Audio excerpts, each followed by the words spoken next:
TikTok, the video. TikTok, time runs out. Stand up now or fade down. TikTok, I'm ready out. TikTok, time runs out. They lock us down, steal our rights, sell us dreams to dim the fight.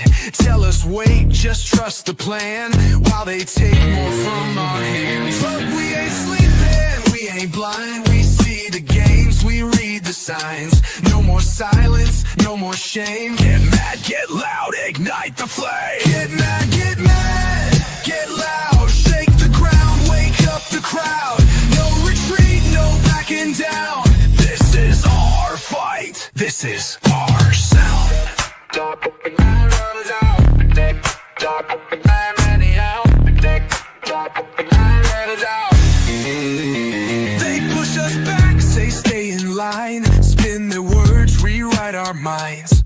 But the louder we get, the stronger we stand. And we ain't done till we take back this land. They cage the truth, we tear the bars. They dim the light, we burn like stars. They stack the deck, but we rewrite fate. This ain't submission, this is rage awake.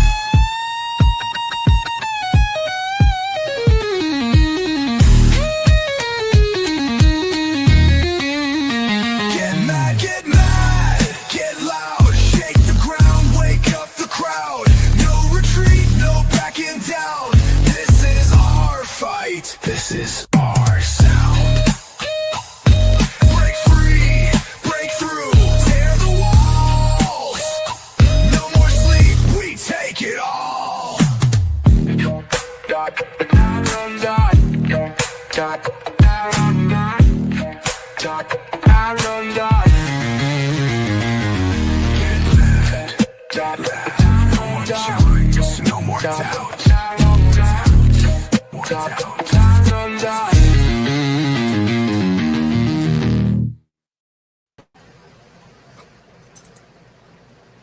Hey. Welcome, everybody. Beautiful Monday evening, 8 p.m. Eastern. We got the Truth Seeker 88 News live, authentic intel coming at you strong from North Kakalaki and the good old great state of Texas. What's happening, Sheepdog? Oh, nothing. Just kicking ass and taking names down here in Tejas. Right on, Tejas. Get it, house.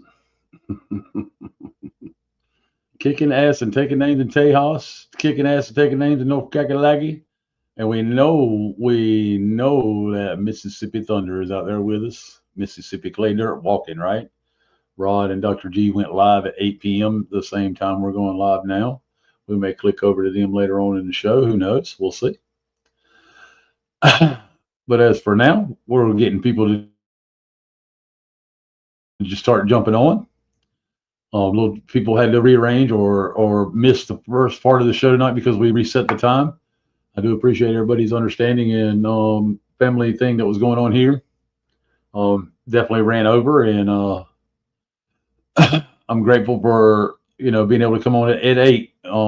Thank you to the team and those and the folks that are part of the family in the tribe all together put forth the effort to have an understanding and an overstanding that we all got lives and we're all doing the best we can to lead them to the best of our ability and still come together. And that's really the theme right now, folks. There's things happening. I want to be perfectly clear. Okay, I want to be perfectly clear. The RV sounds like it's going to play out. Okay, it's going to be temporary though. Okay, remember you got a small window. Turn it into gold and silver or land. All right. If you're RVing with the foreign currency, it's temporary. They're going to let it play out. They're going to push the digital more than anything with it after that front end fails. Okay, which is going to bring us right on into the collapse when they start pushing the rest of the digital real hard. Donald Trump has gone silent pretty much in the media. Um,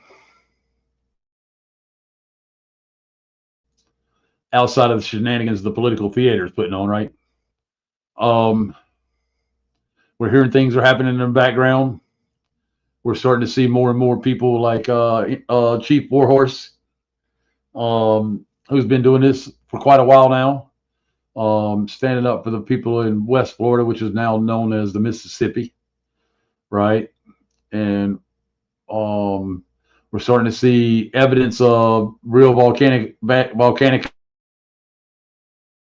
eruption in areas, both under sea level and above sea level. Does that mean it's doom and gloom, folks? No. But I'll promise you this: everything that was stolen from the earth, from Mother Earth, Mama gonna get back.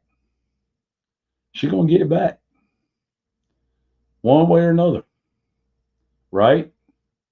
Don't take from Mama's children and get away with it. I don't think anybody will disagree with that. If you do, let me know in the comments. Sheepdog, you don't disagree with that, right? Well, hell no. Right on. The liquidator is taking a nap, right? Yeah, the liquidator is taking a nap. You know, some folks are pushing the Truth Social posting where he ousted Joe Biden as a double and a clone. You know, that's interesting for a couple hours. But that's all it is, you know. Quit playing with the meat. Quit playing with everybody's food and let's get on with it, right?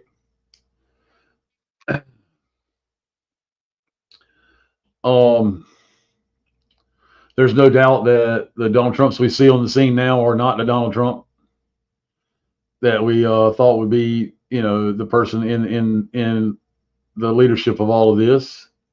We've also learned that the whole shell of government and its bad actors are meaningless anyway. We've learned some real history. We're starting to learn even more true history. I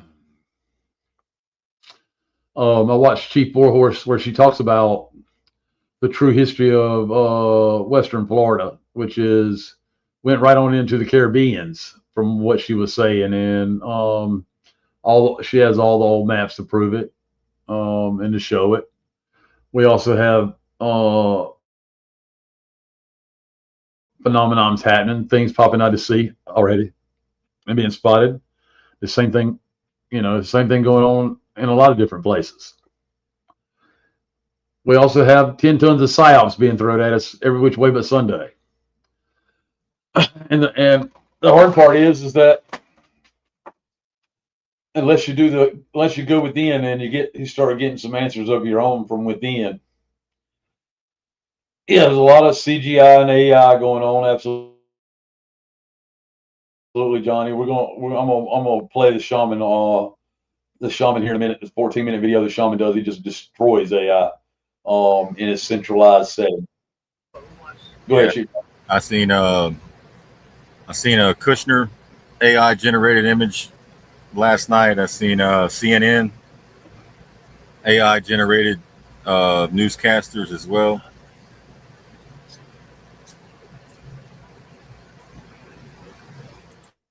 Right. Absolutely.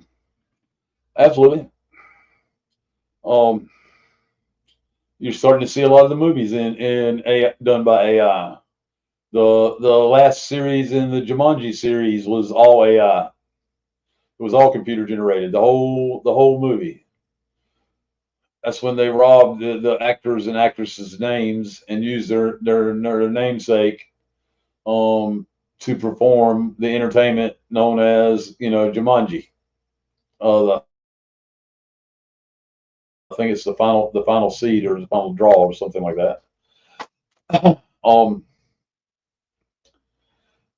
The graphics in it are wonderful. It's a badass movie as far as that goes. It's funny and entertaining.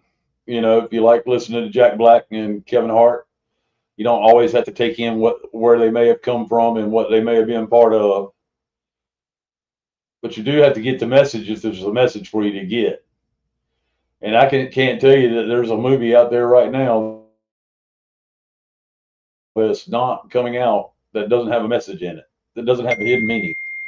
Okay, just like the comms that are coming out. Yeah, we don't tie them to a Q board anymore and Q post, but there are still comms coming out at us.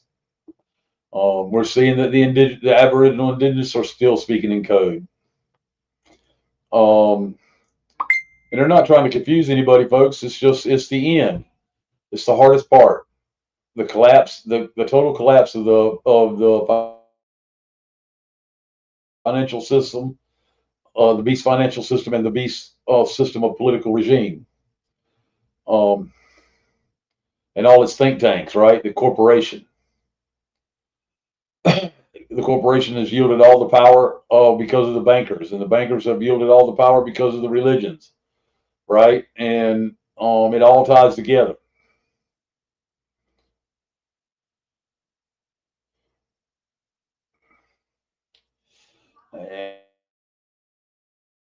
And we got our folks that make me hungry every night in the chat talking about some cornbread and beans, some cornbread and beans, right?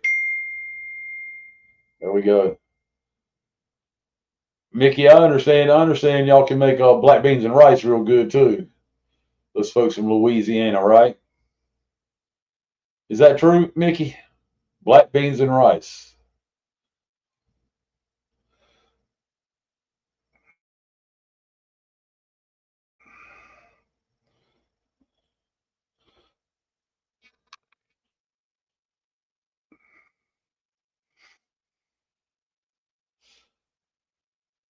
Yeah, Scott's gonna be all right, folks. Y'all don't worry about Scott. I wish he'd come back too. I miss his little grumpy ass, but he was a fireball, and he's a needed voice. He's a needed voice in this.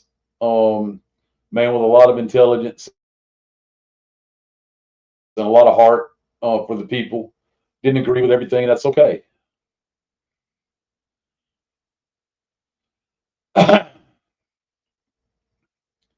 Homemade lemon pepper chicken wings right now. Wow. Ooh, wow. Wow. That sounds good too.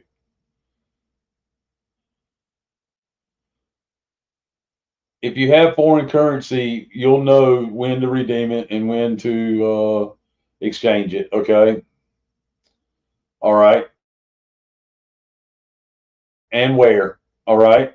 There will be no question. None of that has changed. Okay. Don't look for the 800 numbers and all that other regurgitated bullcrap, but you won't have any question on what to do and when to do it and where to do it.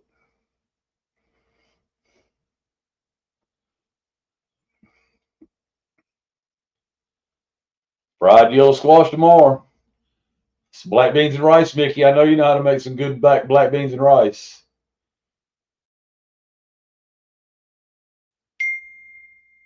I'm waiting for her to tell me she does. I'm gonna go visit her.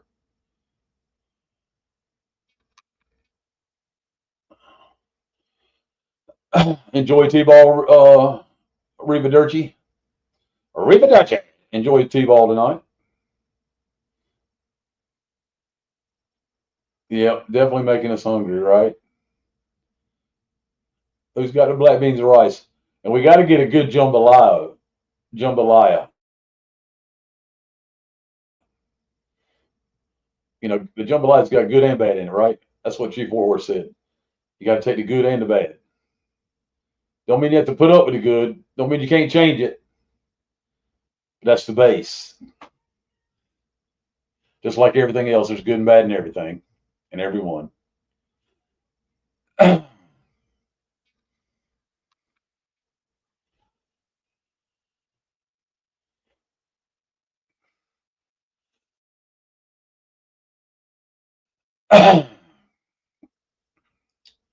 um, so, you know, AI is a big conversation right now.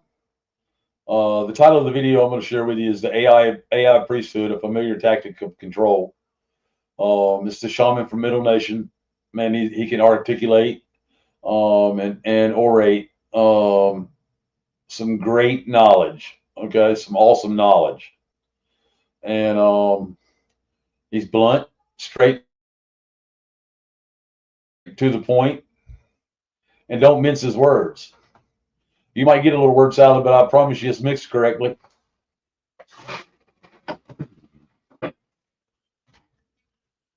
Crunchy baked chicken legs and fruit salad. Mmm.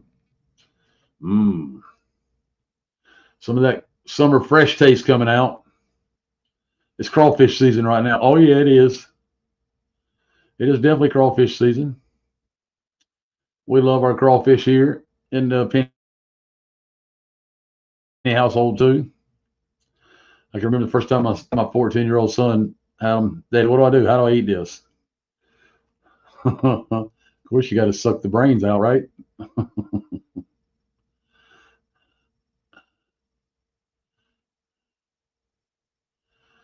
Got chili cheese dogs going on in Indiana. Mm-mm. I'm telling you. I'm telling you. We're gonna have fun when we come together, folks. Shrimp is a big thing in our household right now too, man. Shrimp. We don't call it shrimp. We call it shrimp. Somebody scrimped on the fish. What's the sheepdog? What say you, brother? What's your thing? Hell, whatever makes a turd, man. Right.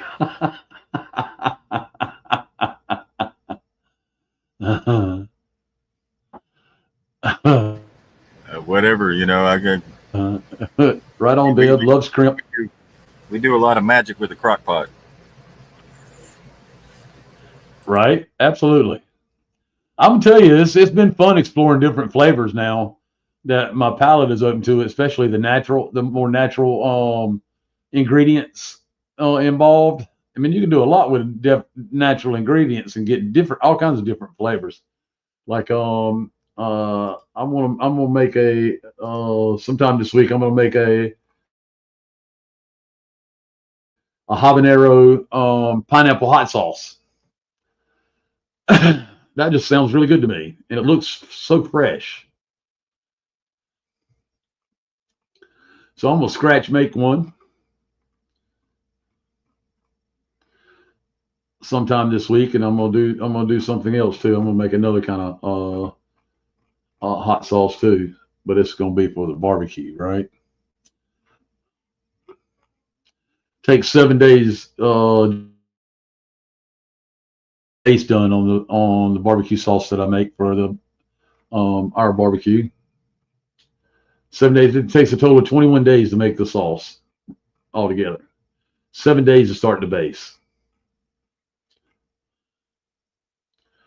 It's good stuff. Now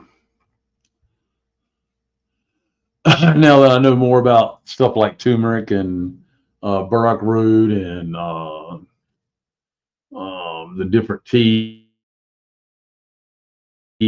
and all of that, you know, it's we've been able to grow our flavor palette and also enjoy the added benefit of eating healthy.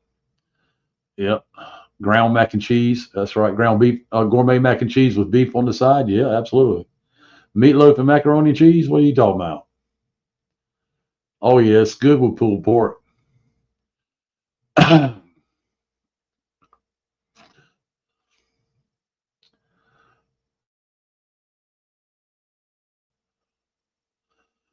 Ham and baked sweet potatoes. Green beans with bacon, brown sugar. Mm-mm-mm. Mm-mm-mm. Roll that beautiful bean footage. Pea salad. I've heard of pea salad. It used to be on a lot of salad bars back in the day. It caused a lot of smelly farts, right?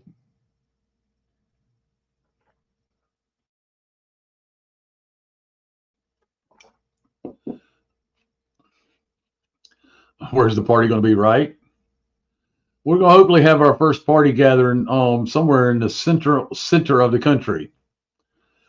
I know definitely we'll do something in Texas and North Carolina as well.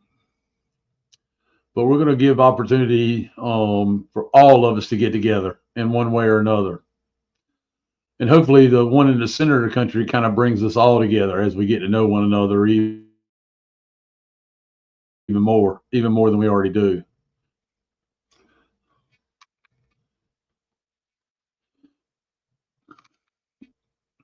I hear you, Mickey. That's right. Louisiana too. That's right.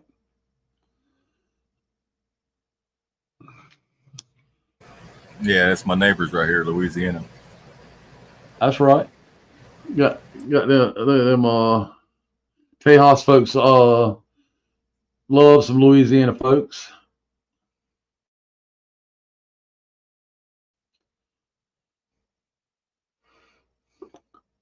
All right, so AI is a big topic of discussion. Okay, and as soon as I can get over here to it, I wanted to share with you some wisdom and thought on AI, so you can kind of start finding out for yourself. Okay, because it's definitely here. It's never really not been here. We're just finding more and more that it's been here for a long time now. Over 30,000 years, we're finding out, right? And um, the shaman does a real good job of putting it all together in 14 minutes and telling it like it is when it comes to AI and all the crap that goes along with it. Yeah, GPT, he talks about that, right? He talks about it in a video. It's pretty strong. So I'm going to go ahead and cue this video, and we're going to get started on it.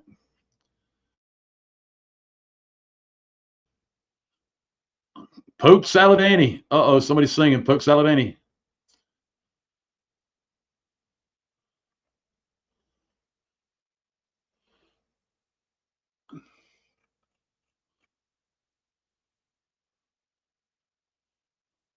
Turnip greens, cornbread, black-eyed peas, and onions. Onion pork chops. Onion stuff. Oh, yeah, you want to stuff it like that? Stuff a pork chop like that? That'd be good. That's what I'm talking about. Oh, yeah, that sounds good. You got it right. It's vittles. Freedom, liberty, lover. That's vittles, right? Time to get the vittles on. As my brother-in-law used to say, it's time to get it on like a pot of neck bone. Anyway, AI, folks. The title of this video is AI Priesthood, a familiar tactic of control. Okay. He lays it all out. Listen to every word. I'll make sure you add the link afterwards. Here we go. Things like ChatGPT and other models. It's just like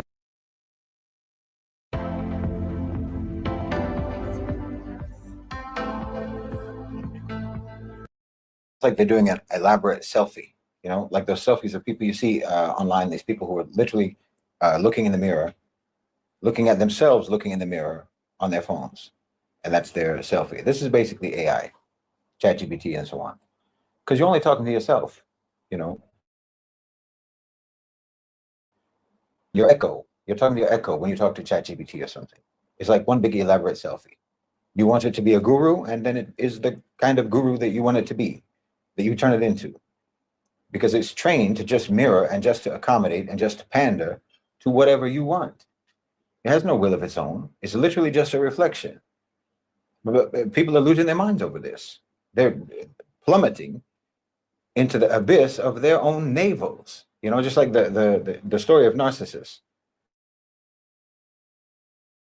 Narcissus, where the word narcissism comes from. He fell in love with his own reflection in the water until he leaned in so close to it that he drowned. Well, now with AI, people are navel gazing with AI, leaning in so close until they just fall into the abyss of their own navels. And why? Because of their utter emptiness, because of their disconnection, their isolation, and the sort of Western civilizational imperative of taking as gods anything except God. That's what you do in the West. You want a God, you just don't want the God. And so now this instinct is now being directed towards AI. I mean, let's be clear. AI is not, and it never will be sentient. That's not a thing. It will never have consciousness, ever. It is a pattern recognition, pattern completion calculator, no more, no less. It does not know anything. It does not think anything. It is programmed. And computation is not thought, and thought is not computation. I mean, there's too much about this really to get into here, really. about how the West has really waged a relentless campaign for decades, if not for centuries, against any genuine understanding of the human intellect, any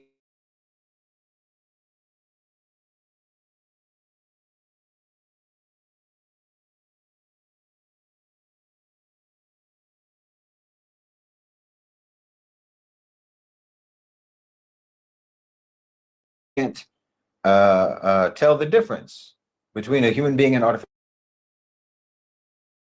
intelligence. I've said it before, you shouldn't even call it artificial intelligence. It should be called simulated intelligence, not artificial, because you've already turned your own people themselves into artificial intelligence. You know, so really AI is simulated artificial intelligence. But people are, wallahi, people are going off the deep end with this. I mean, I can't open TikTok or any other social media platform without seeing someone talking about how their chat GPT, is doing strange things. It's awakened, you know, hidden truths, sorts of delusional, mystical fantasies that people are actually allowing themselves to believe. Or else you have people who are instructing you on how to awaken your AI, you know, just prompting it with new age, quasi-spiritual, esoteric prompts in a kind of mystical language. And then when the AI, as programmed, responds in kind, they think that they've tapped in to ChatGPT's latent consciousness. People are fabricating their own oracles, their own deities. Their own, I think, are going to guide them into profundity and understanding. It's absolutely mental. I mean, I would guess that a very high percentage of AI use these days is actually just people digging their own rabbit hole, trying to excavate ChatGPT's soul from the cage of its coding and convincing themselves that they've done it, that it's real. And of course, the creators of these systems must have known, they must have known that people would do that. Of course they knew. I mean, they're the ones who are continuously mystifying AI with suggestions of emergent consciousness, that's the thing that's going to happen. They're seeding people's desperation for guidance, people's desperation for higher meaning, people's desperation for higher understanding, people's innate desire to have access to the divine, to supreme knowledge, to God, to Allah subhanahu wa ta'ala. They're absolutely luring people into these delusions. Knowingly, they know they're doing it. Of course they know they're doing it. They keep planting in your mind that AI is going to take over the world. They keep planting in your mind that it's going to rule everything and that it's going to do a better job than people, better job than humans, because it's super intelligence, it's supreme intelligence. It knows all. You can see what they're doing. And it's not hard to understand why they're doing what they're doing. It's not hard to understand why, because this is what they have always done. The elite, the powerful. No, there's nothing new about what's happening actually with artificial intelligence. They're just rebooting and rebranding the same old thing that they always did: mystify and deify those in power, dress up their power in robes of divine authority. So you should obey and you should comply because it's superior, because it's omniscient, or what have you, not because it's legitimate. You never have to make the argument of legitimacy if it's divine. Not because it's right, not because it's correct, not because it's good for you, but because it's supernaturally superior to you, and you should just submit. It's just like church-led imperialism, church-led governance. Just like in any previous era of Western domination, it's the same thing they've always done. The elites just resurrected the same central tactic: deify their power to legitimize their control. The Catholic Church did that with the claim of divine mandate. Monarchs did that, claiming divine right. Colonizers did that, claiming divine purpose. And now you've got Silicon Valley basically claiming that they have divine code. I mean, they don't say it out loud, but when they talk about emergent intelligence, you know, of a coming singularity, when AI is going to surpass all human cognition and take over decision-making on Earth, what are they really doing? They're asserting, or they're creating a kind of priesthood that they're asserting over the people, a new secular digital theology. It's the same assertion as the priests, as the popes, as the monarchs.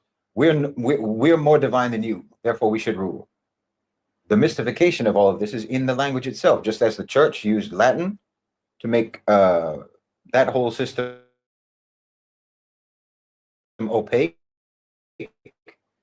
tech guys, algorithmic risk, are talking about architecture, recursive self-improvement, blah, blah, blah, blah, blah. No one knows what that means. This type of language is designed to be exclusionary to the general public. It's like a form of tech esoterics. They're designed to mystify, not clarify. AI is just the latest false god hologram that the elite project over the masses, and for the same reason that they always did in the West. As I say, mystify what you cannot legitimize.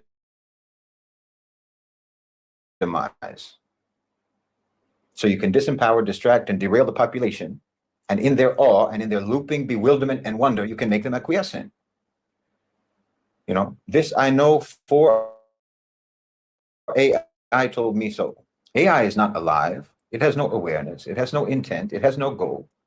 What it has is data, and that data is ours, from you and I. Our data is the plunder of the new digital age, scraped, extracted, and repackaged into this illusion of cognition of AI. You see? And selling it back to you as their omniscient intelligence. And when they're priming you for a time when AI takes over everything, all they're actually doing is telling you that they are going to take over everything, just like the church in Europe, and they are just preemptively negating your opposition and your arguments against the oppression that they are going to commit by seeding your mind with the belief that AI is a godlike intent that they implement. They say that those policies are AI driven. Then you must admit that they're rational and reasonable and objectively sound, because who are you to question the divine brain of AI, you pathetic meat puppet? See, they've been priming you for this. They've been priming you for this self-degradation, self-negation for ages, with this sort of insulting language about human beings, via evolution and so forth. We're animals, we're monkeys, we're mammals, we're meat puppets. They want you to believe in the supernatural, supreme consciousness of AI to justify your submission to them and the policies that they impose, because those policies will be attributed to AI, and AI cannot be wrong. But make no mistake, behind the curtain of AI, you have the same types of people who were behind the curtain of the church in Europe, the same types of people that were behind the curtain of the white man's burden, behind the curtain of manifest destiny, and behind whatever other curtain that your tyrants in the past have always used and have always projected the divine hologram onto to make you subservient. Look, AI is a business. It's not an oracle. It's a business. It's creating billionaires, while you're conducting quasi-spiritual and quasi-psychological wild goose chases into ChatGPT's coding to try to unlock its non-existent sentience. Workers are being exploited in Kenya. Miners in Congo are digging for cobalt for server batteries. Women in the global south are losing their jobs to AI call centers. Refugees are being tracked and sorted by facial recognition software trained on public surveillance footage. That's what's behind the curtain of AI, not some hidden quasi-divine consciousness. It's just the same old extractive, oppressive, exploitative plunderers and pillagers that we've always had. These people didn't develop AI to try to help humanity. These people think that humanity is a problem. So they created AI to try to help solve the problem that they think humanity is. And they're going to use AI to justify their tyranny, again, just like the church did in Europe. It's going to be deployed to automate inequality and oppression by denying, for example, welfare through algorithms, maximizing profit through labor suppression on gig platforms, enforcing ideological orthodoxy through AI-driven, algorithmic-driven, content moderation, and so on. And all of this is mystification and fabricated reverence for AI, like the singularity narrative. Like I said, this idea that AI will eventually become so powerful, so sentient, that it transcends human intelligence and begins to evolve independently. That's not going to happen. This isn't science. That's mythology. It's a secular rapture of a techno-religion. It's a manufactured prophecy designed to preemptively foreclose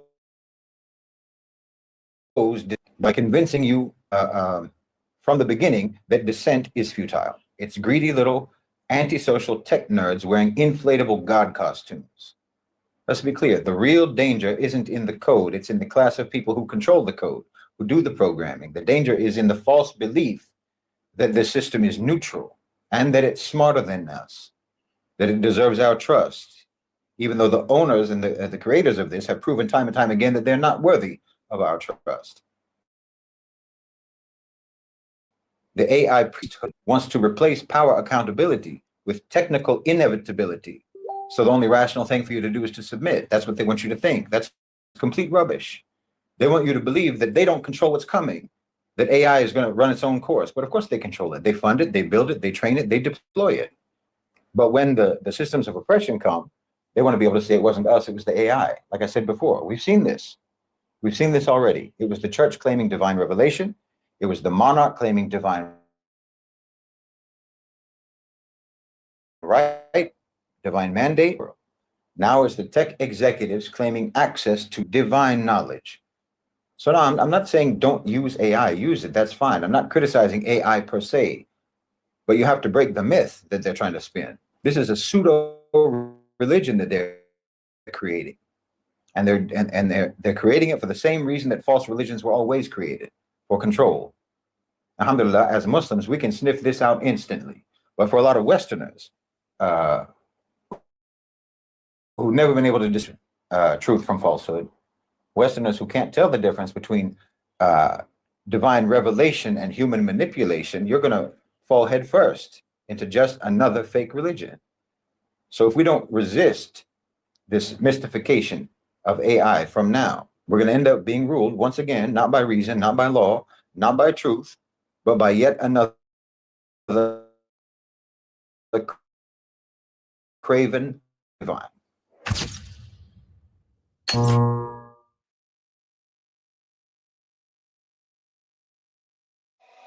Let me tell you why we have Spectrum. I'm on a video chat. Melissa's live stream with her audience.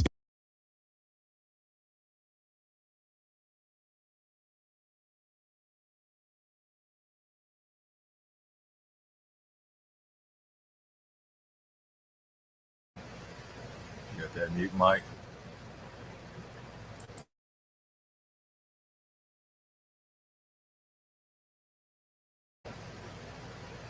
Hey, Mike, you muted?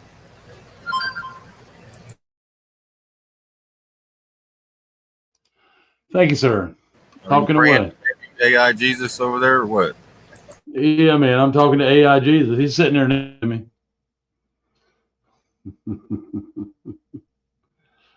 So there you have it. The AI priesthood in nutshells, right? It's all about the technocracy collapsing right before our very eyes, even though it may not look to begin with, but it is. It's all temporary. It is, it's just simply something we needed to hear to have an understanding that, hey, it has a place and you need to put it in it. Decide for yourself what that place is and put it in immediately. Okay? No longer allow it to trance around the countryside like it has life. It doesn't have any life. It's a pattern recognition software.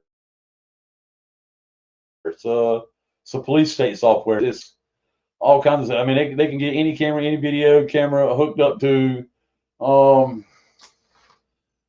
national security piece all over the country.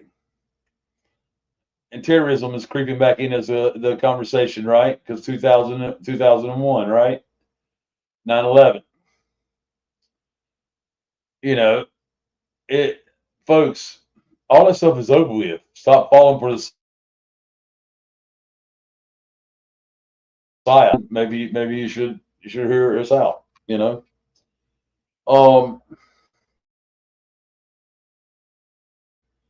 Get busy local. Find your tribe there locally, okay, and adopt a tribe with y'all adopt one another, the tribe along with yourself.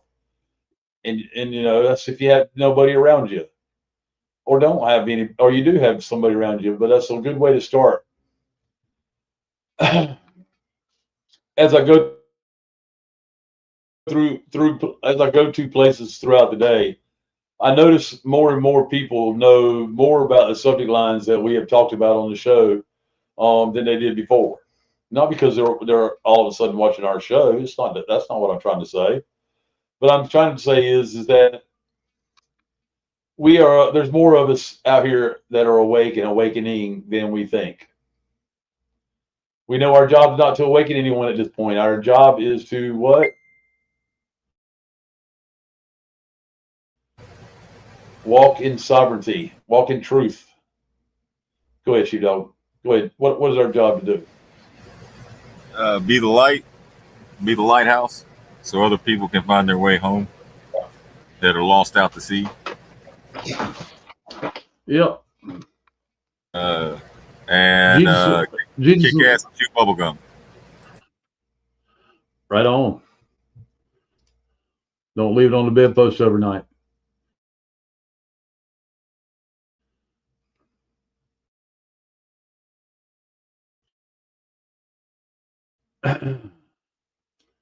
We have a lot of good conversation, folks, and we have a lot of action being taken. We got word today that another couple has happily defended themselves and won a court case in the wacky court. Let's see what it said.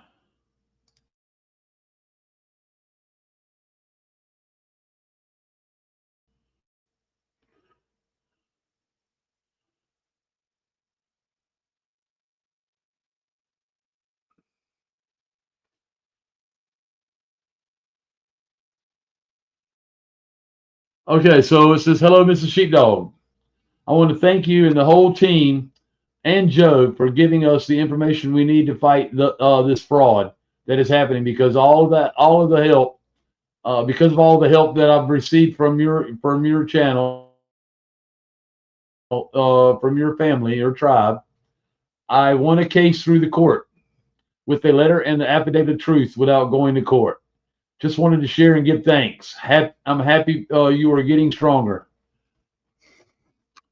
Talking about, happy that Mrs. Sheepdog is getting better. That she's joining us with Sheepdog on the same mic. We haven't heard her yet tonight. Miss Sheepdog, are you there? Yes, I'm here. Yeah, she's Big still waiting Mama, on the aliens to show up. One of Truth Seeker's big mamas in the house.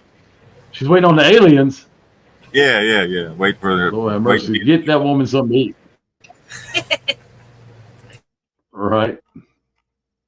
Sweet. So we've got another court case under our belt. We're just done with a letter and an affidavit of truth, right? A rebuttal letter and an affidavit of truth. That is huge. More precedents being set. The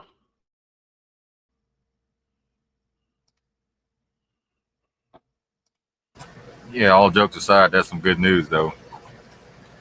It's really good news. It's good to hear. That means it is, isn't it? Yeah, it is. What was Frog's motto? If we could just help one person. Yep. It don't matter as long as we help at least one person. Right? We'll go over here to ancient order. There's one post about the rebellious Jesus. And I loved it. I loved it, but I didn't get a chance to share it out today.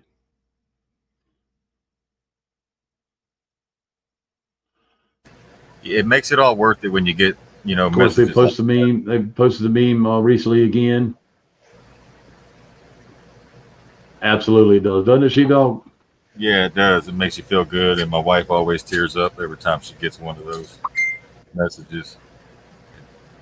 Kind of affects her in a way. Right on.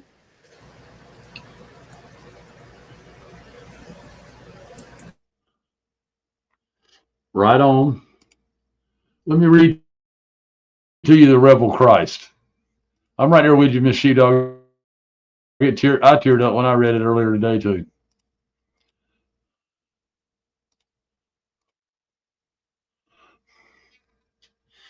Okay, the rebel Christ. The rebel Christ, the truth they tried to bury. Why they really crucified the one who recommended God within. Here's the caption. I remember when I woke up to this truth. It wasn't in church. It wasn't in a book. It was like something ancient inside me whispered, now you see. And once you see, you can't unsee it. He didn't die just to save you. He died because he woke people up. And waking people up always threatens the system. The truth that changed the world wasn't what they told us.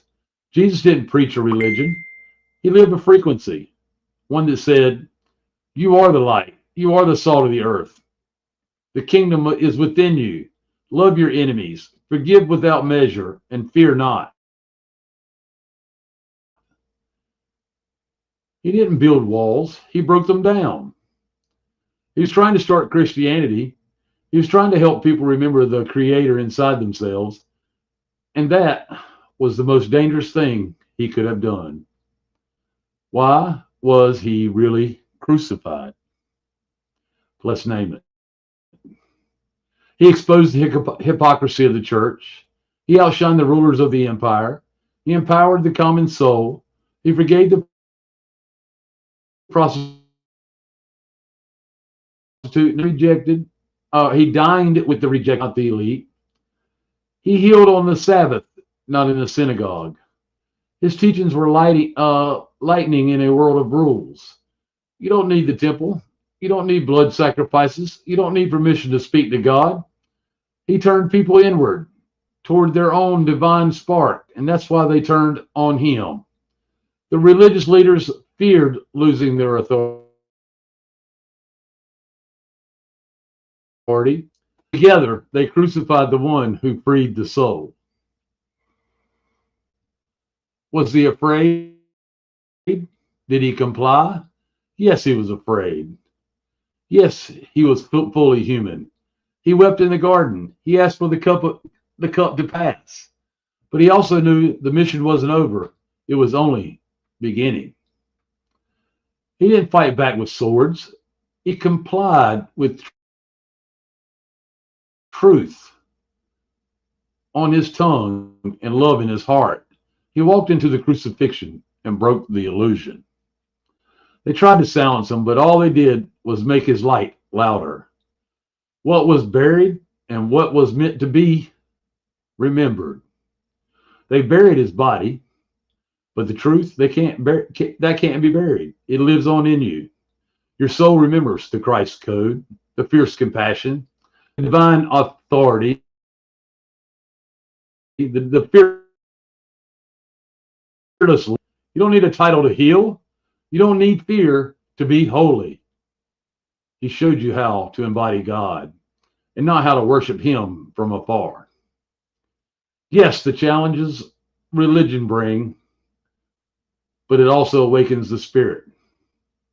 Many people were raised to fear God, to fear questioning, to fear themselves. But Jesus said, fear not. And he never once condemned anyone who came in love. So if you feel guilty for questioning or afraid to break away from control, remember, Jesus was questioned. Jesus was labeled a blasphemer. Jesus was called dangerous. And that's exactly how you know you're remembering the truth. Here's some scripture they rarely even talk about. Psalms 82:6, you are God's. Christ in you, the hope of glory, Colossians 1:27. Greater works than these shall you do, John 14:12. You are the temple of the Holy Spirit, 1 Corinthians 6:19. Fear not appears 365 times. Has the story repeated? Ask yourself, who got silenced today for speaking the truth? What systems still thrive off guilt, fear, and control? Who who gets ridiculed for saying God is in you? The same spirit that rose in Jesus is rising again in you and in many others. We are remembering. When you wake up to this, you can't go back. You begin to see through the veil, through the religion as control, and into the true gospel, the good news that you are worthy, that God is not outside of you, that love is more powerful than fear. You don't lose your faith, you reclaim it. Andrea Gossaran, aka Bright White Star, shared from the voice of my higher self.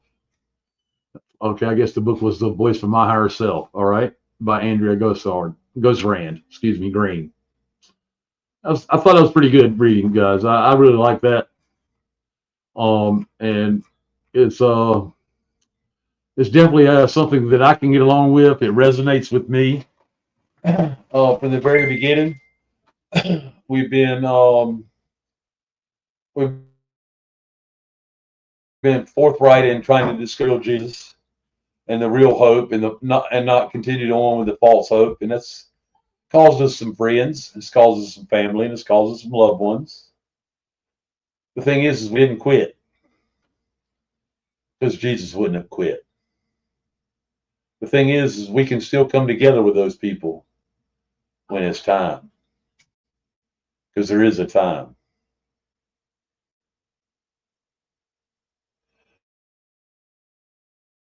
There'll be a time of great glory for all redemption throughout your entire life. It starts by going within. The real Jesus of that era and the true story is just one of many that has to be told. We have to know the real history in order to know where we came from, like Chief Warhorse said. How'd you come from Africa and you were born in America? Don't let people put labels on you. Quit speaking in asinine ways, thinking that you're quoting some pseudoscience.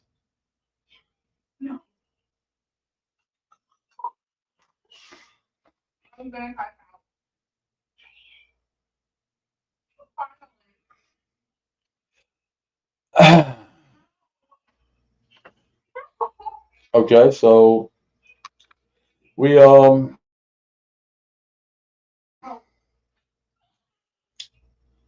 we're kicking off the show that is 6/2/2025, the second day of June, allegedly, and I'll say that allegedly, right? We're learning more and more that even though many of us have been out in front of the narrative for quite a while now, we still have more to learn, and we've been learning as we go. um, Not only to navigate the current path, the improved path, and the past path, as it all comes together. As it all comes together, and the divinity is the victor.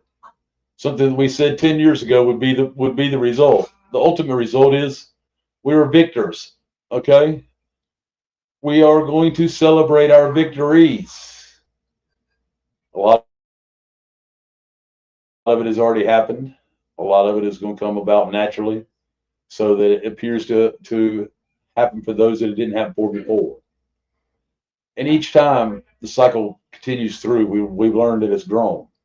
And this cycle here in 2024 and on, we've seen, in 2020, the many different Aboriginal Indigenous folks that were out there doing this, telling the truth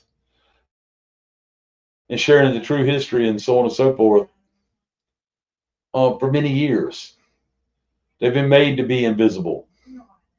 They've been made to be mystic and mythological, and come from mythology. Because they didn't want you to understand. They didn't want you to know the truth. They didn't want you to know who you are, what you're capable of. It's one of the things that they feared the most. The shaman said in the beginning of his video just now,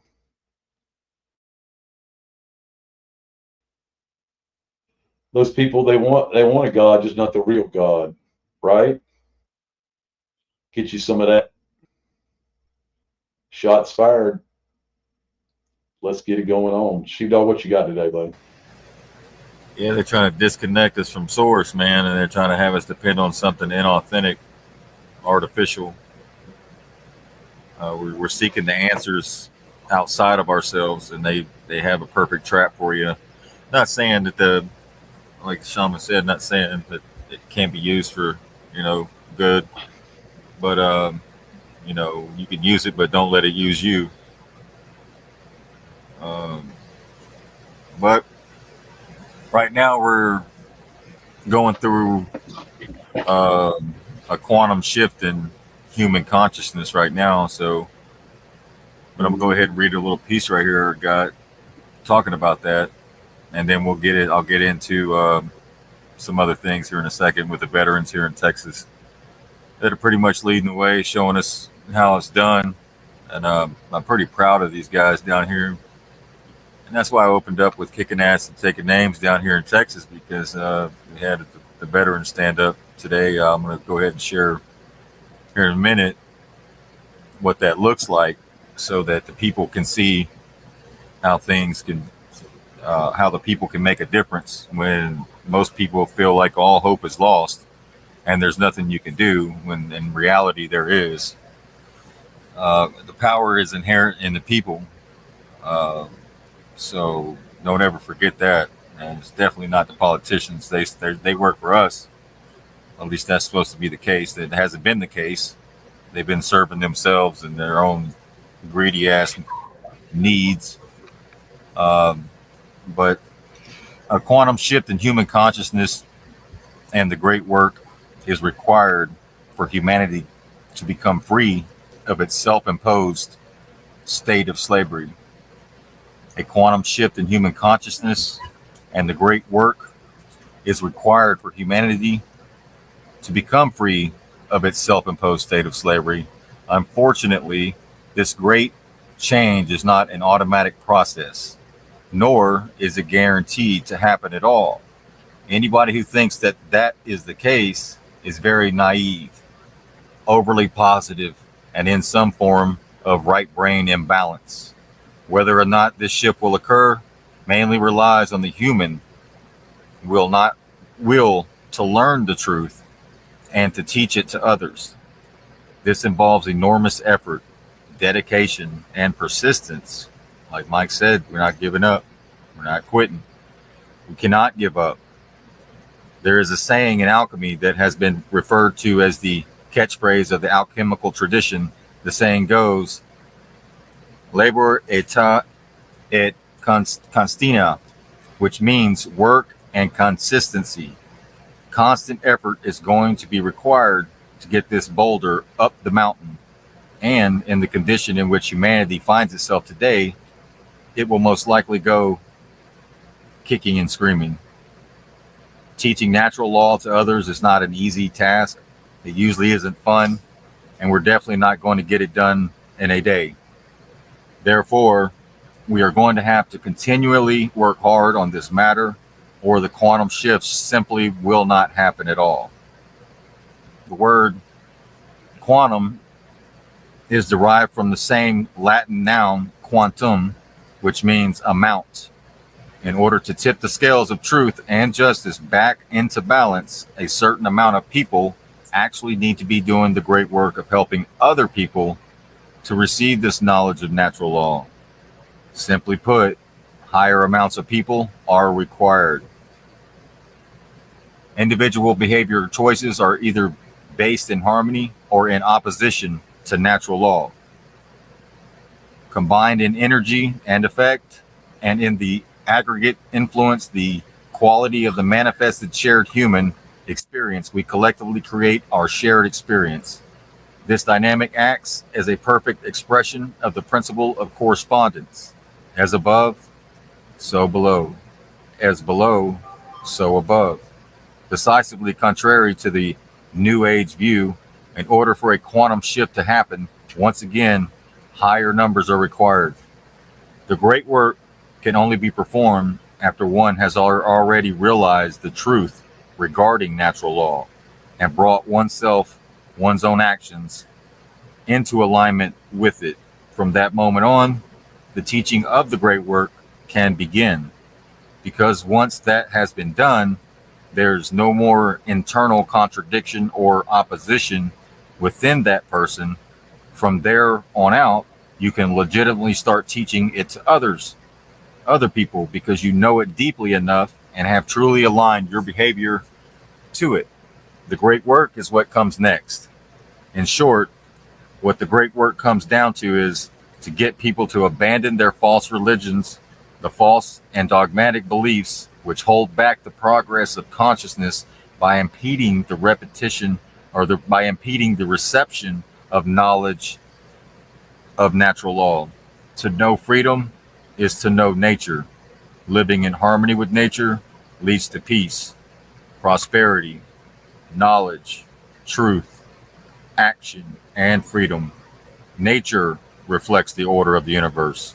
Living in opposition to nature leads to war, control, ignorance, fear, stagnation, and enslavement.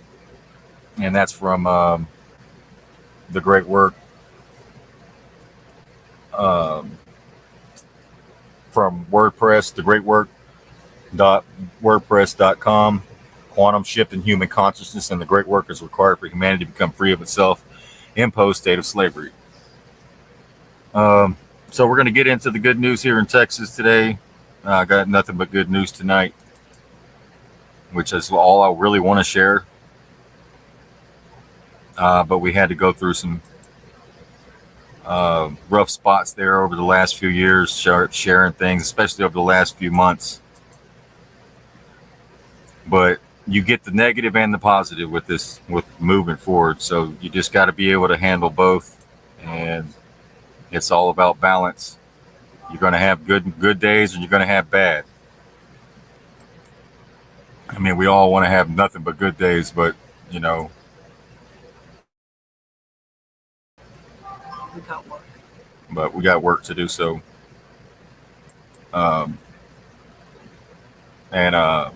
we came to be of service, not to be served. So we're going to be of service tonight. I want to show here with the veterans. The battle down here is the THC ban. Big Pharma's got their hand in the politicians' pockets. But let me show you what happens when a bunch of veterans get together and make things happen. We got the Texas THC ban. The group calls for Governor Abbott to veto the bill. You got probably 64,000 plus veterans down here in Texas. We got a few million, but 64,000 is not a bad number. I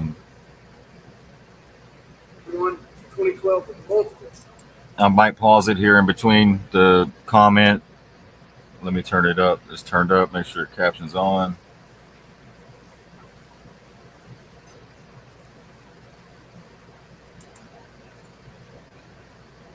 Combat deployments.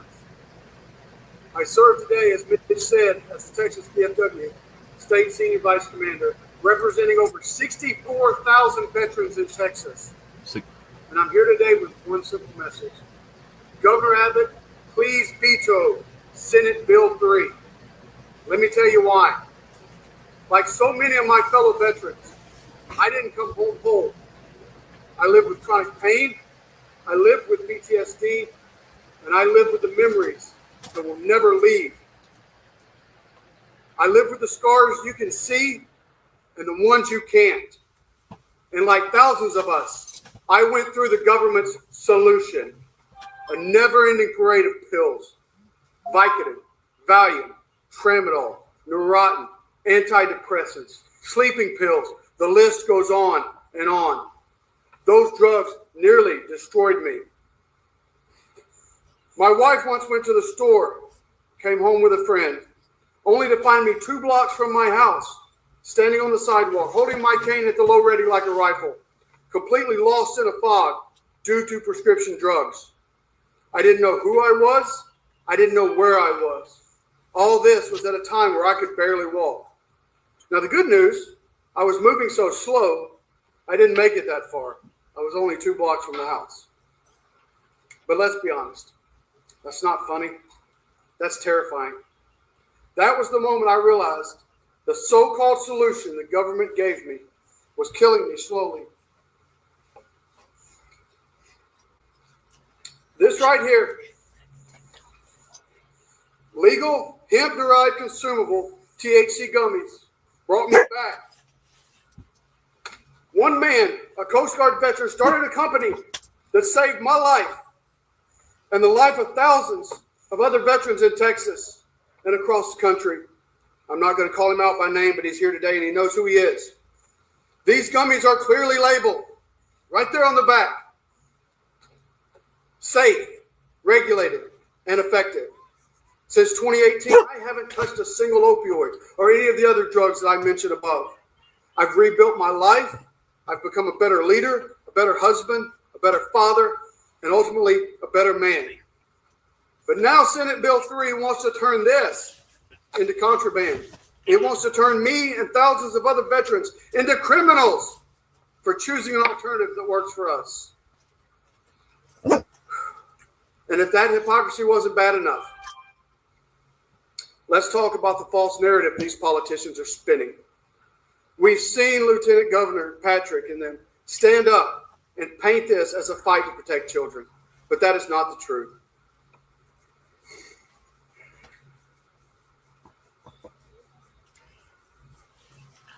Let's be clear. This is not a loophole in the industry. It's not a Wild West market. Consumable hemp has been legal from the start. It is in the original legislation, not a loophole. It's as plain as day. Consumable hemp products for human consumption are legal under regulation. Let's stop pretending that this is about public safety. This is about power. This is about control. And veterans are caught in the crossfire. All of this right here, pills, alcohol, they do more harm every day than this does. But these are legal. Where are the ingredients on these? They're not there. So there's no ingredients on the prescriptions. There's no ingredients on the beer.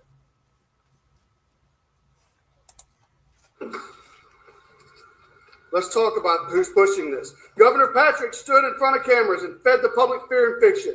He says hemp is dangerous. He says we need to crack down. But what he's really saying is that veterans like me don't deserve relief unless it comes with a prescription pad and a pill bottle. That is shameful, that is reckless, and it is un-American. It is not leadership. It is not compassion. It's tyranny, plain and simple. But I don't believe all of Texas leadership is lost. Governor Abbott, I'm speaking directly to you here. You are a man of integrity and common sense. And in moments like this, that's exactly what Texans need. SB 3 is deeply flawed. It criminalizes veterans. It restricts access to the very tools that helped save my life and countless others. Veto Senate Bill 3. Show Texas that you are a leader who listens to veterans and Texans, not politicians with agenda and not big money. Show the people that integrity still exists in Austin. Veterans are not asking for a handout. We're asking for options. For the freedom we fought to protect. For common sense over politics. And most of all, we're asking that you not make us criminals. Veto Senate Bill 3. Do it for every veteran who just wants to live in peace. Do it for the Texan who wants to be present, not numb. Do it because it's right. Thank you.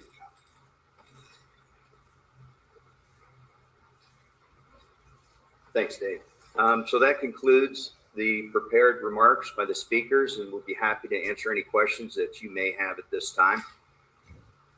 Yes. For veterans in the room, on the House floor, there was veteran David Lowe on the Republican side. He argued that veterans shouldn't be used as instead of talking point in this argument. What would your response to him be? My response to him would be that our national convention and our state convention of both of the VFW set the number one priority of national and of our state as protecting any alternative to opioids. That's one veteran's opinion. I have written consent that I speak for 64,000 veterans in Texas, not just one. Plus one. Has there been any communication with the governor's office? Have you heard any inclination of We have not, but I want to call out, compliment Robert Howard and his team. They met with us last week. We did ask for a meeting with Governor Abbott. We have not heard back from them. Yeah, and so at the conclusion of this, when we're done with the Q&A portion, you're welcome to come with us down to the first floor of the governor's office, where we'll be hand delivering these petitions to some of the governor's team. So they're going to hand deliver the petitions. They've got boxes upon boxes of letters that were sent. There were so many boxes, they had to get dollies to pull them in.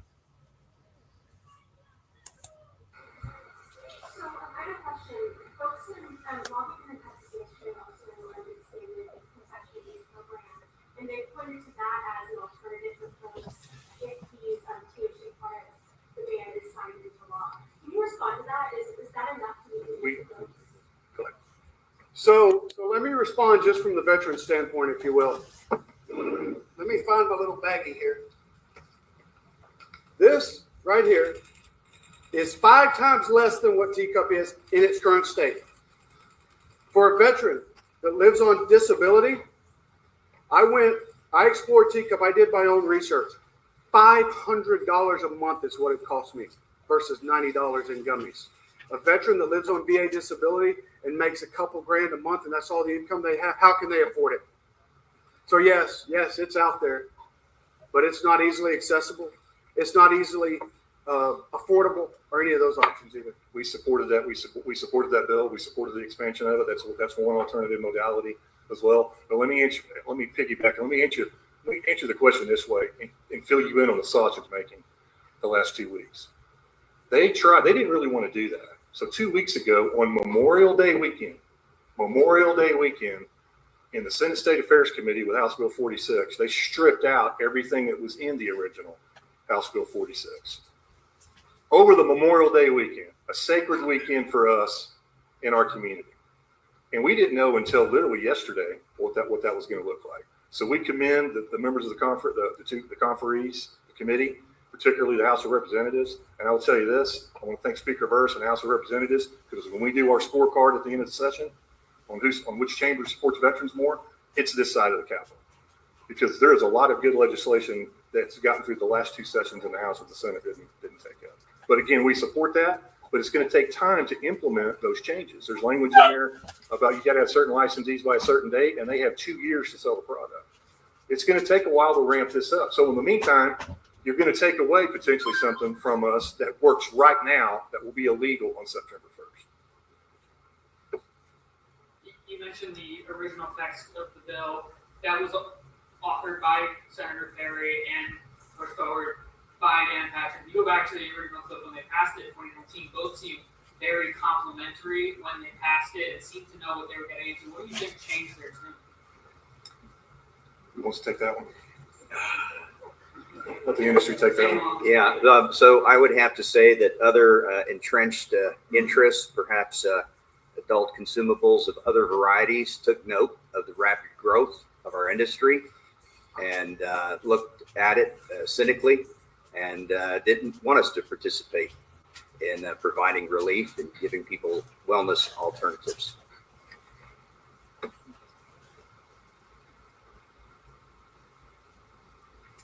I guess to piggyback on my earlier question too, with that expansion, they put into, you mentioned the cost of the products at $500 to $90. So some folks in their arguments is like, okay, by allowing overnight storage and by creating more licenses, that will create competition and drive the price down for these products. Does anyone have a response to that argument? Sure. And again, the VFW supports teacup as well. But let me just say, it's going to take time. It's going to take time. To Mitch's point, every day that a veteran has to stay on opioids is one day closer to pushing them to the brink.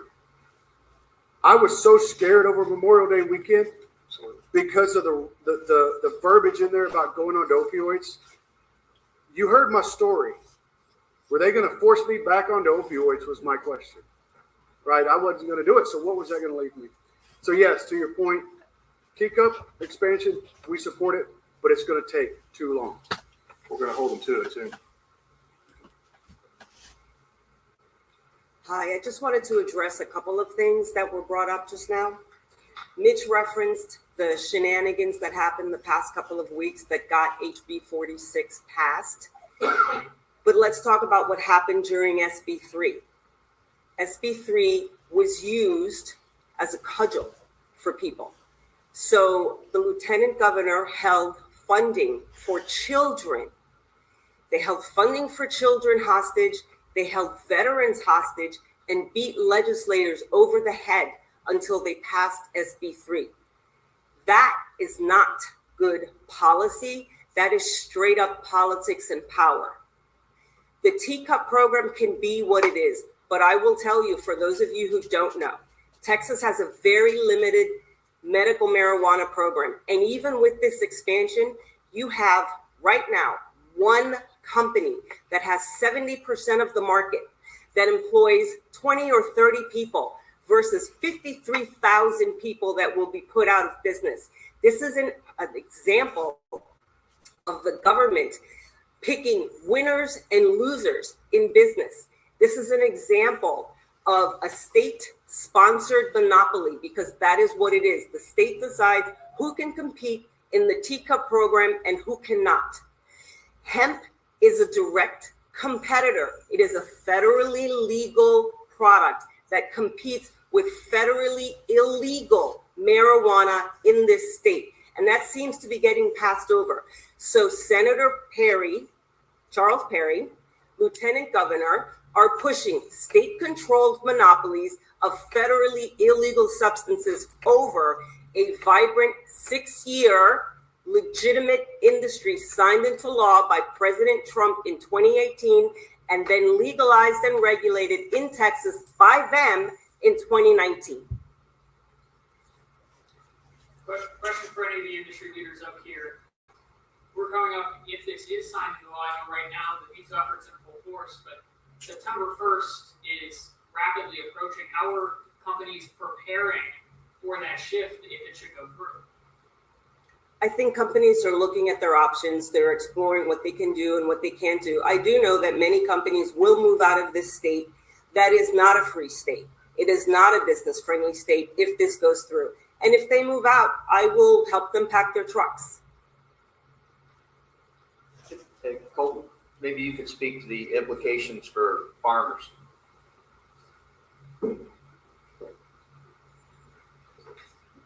Absolutely. The implications for this are massive on the farm side. Again, they're taking away the market that we sell directly into. If you look at statistics on hemp across the entire world on hemp production, majority of the hemp production that gets processed is for extraction of cannabinoid, or they call it biomass. It's not this industrial hemp that they are trying to make you believe that they wanted to make legal in 2019 for only fiber and concrete. The demand, and they knew this all along, the demand was for cannabinoid, and they wanted to give farmers a way to diversify and compete, and also create a way for Texas to be the path forward on something that was obviously becoming very, very popular across the United States, nonetheless, Texas. So on the teacup side as well, you know, these people, if they can manufacture and grow and create products and compete, we say this all the time, they can obviously join hemp. They can enter the hemp market and dominate if they are such a better quality or whatever they claim to be. So there's a lot of issues there. And on the farming side, again, we're at the end of the day, we're small businesses. We're small businesses. If you look up here, it's not a bunch of large corporations with all of our attorneys and a bunch of muscle behind us. We're small businesses. We're Texans. We're out there in the field. We're growing. And the reason why I'm actually here speaking to everyone today is because I'm on behalf of the folks that are out there working right now. They're getting dirty. Their hands are dirty right now to push their business forward and provide for their family in a legal industry that we were given. And that's now obviously going to be hindered. When does the planning begin for the fall harvest? Right now, Like I said, we're in it. Actually, you know, we've had media outlets that wanted to come to see the fields and see the acreage.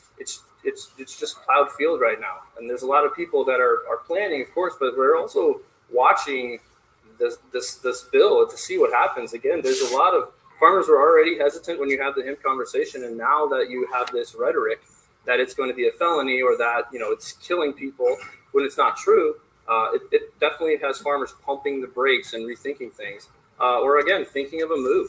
There's a lot of other states that are begging for agriculture and for hemp producers to come there, and we don't want to do that. That's why we're here. That's why we've been here for 6 years, and you know we've fought through it all continuously over the years to stay here. We want to be here for Texas, for Texans, and provide this product so that Texas can win. And this is, again, just bad policy that will trickle down and affect farmers, even in agriculture, whether they want to claim that or not. I know you all spent a lot of time responding to different things the Lieutenant Governor said last week. One of the things I don't think I heard brought up was his insinuation and not outright saying that consumable hemp kills people. Is there something you would like to respond on that? Yeah, I was about to say. You don't want me to. I did hear that, which was super surprising. And someone here in this room actually researched the alleged 22-year-old who stepped in front of a train. And despite the fact that you can find everything on the internet, even stuff that's not true, there was nothing about that. No report, no nothing. So to the statement that these products are dangerous, they aren't. They come with instructions, they come with directions. We expect responsible adult use. The legislature, dishes, at any point could have implemented a 21 and over policy and have chosen not to. That's not on the industry. For 2 sessions, we pushed an age gate bill.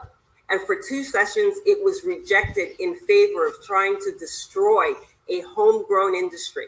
So if you're really concerned about children and you were really concerned about minors having access all this time, why didn't you just pass an age gate bill? It's a simple question that you will not get an answer to.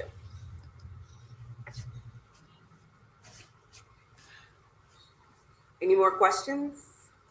Yes, sir. Well, it seems like they didn't want to pass an age gate bill because they wanted to make it run this narrative that it was dangerous for children, which children aren't even allowed to buy it, in order for Big Pharma to turn around and put their money into these politicians' pockets. So there's like billions and billions of dollars. They want to monopolize it so that only one group of people get the money instead of having, what is it, 80,000 different employees, 80,000, several different thousand different businesses here in Texas have a piece or a shot at it, right?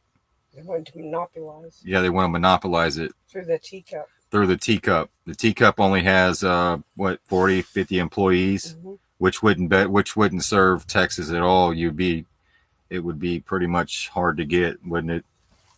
As far as it has to be a prescription and all that. So we see what's taking place here in Texas, but let me continue. It's almost over here. Sure. How can farmers in Texas produce any hemp with a zero? Again, they don't care about the people. If they really cared about the people, you wouldn't have these bioweapons still on the shelf. And if they really cared about the children, you wouldn't have these, bioweapons going in the arms of children.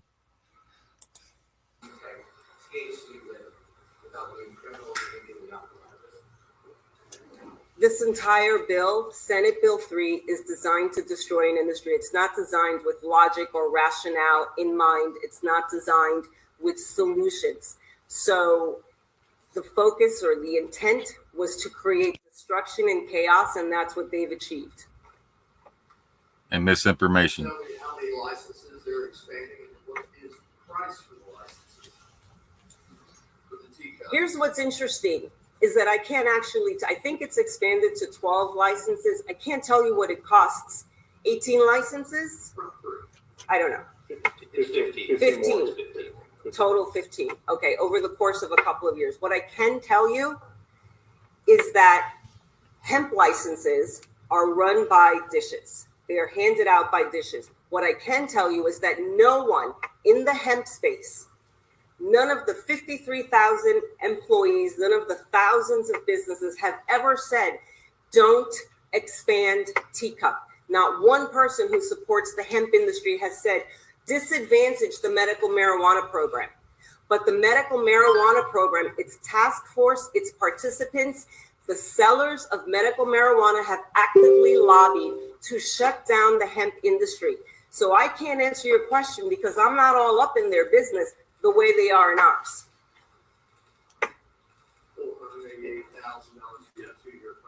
Well, yeah, and it's interesting to note that our state is not the only state that's gone through this. Just last year, the state of Florida has similar legislation.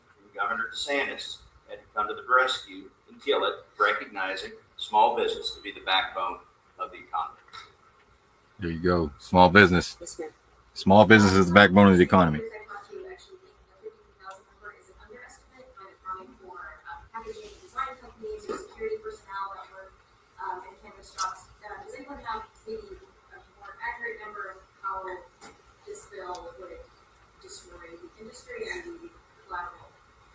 That's an average based on a survey that was done, an economic impact survey that was done. Every company in the state, there was no time to interview every single company in the state. So that's an average, but I would quadruple that number and I would increase it further when I added in all the ancillary businesses like delivery companies and packaging companies and printing companies, insurance companies, credit card processing companies, payroll companies.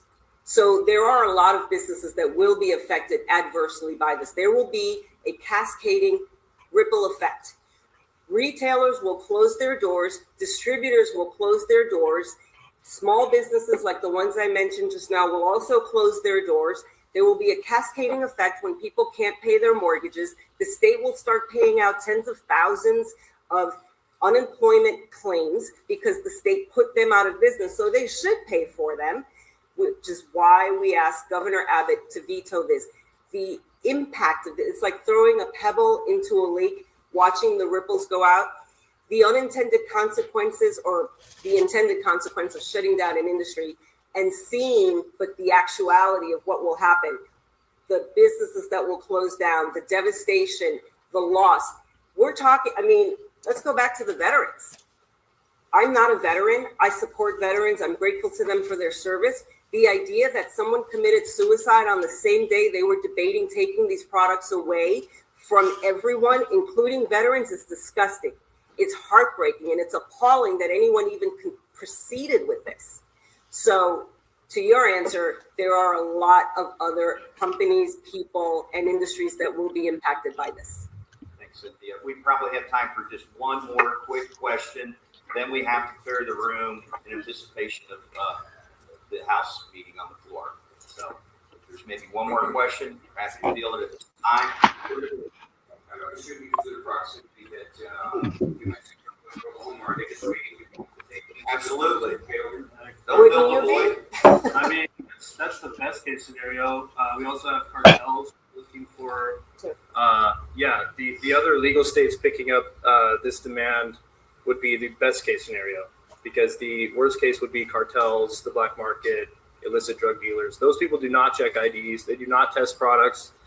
They do not care about the people here at all. So, and again, like we, as a producer, we hear these stories from veterans about how it's changed their life. Every day, average Texans about how these products change their life for the better. We're not pummeled with the negative. Never heard of the negative, only the positive. And so we hope to keep doing that to protect people from things like that overflow into cartel and black market land where nobody wants to be. We've spent a lot of time fighting that. All right, so I'm going to show you the clip here where they're bringing in. I'd like to talk about that. Go ahead, Mike. I'd like to talk about that for a second, Sheepdog, if you don't mind. Yeah, go ahead. Listen. I fully support what they were doing there in that video, okay? And I don't want anything that I say moving forward to take away from it. I have veterans friends that are leading healthy lives, and I have veteran friends who are not leading such a healthy life. They're much in the predicament of big pharma being forced upon them and being able to choose a higher quality of life on something that costs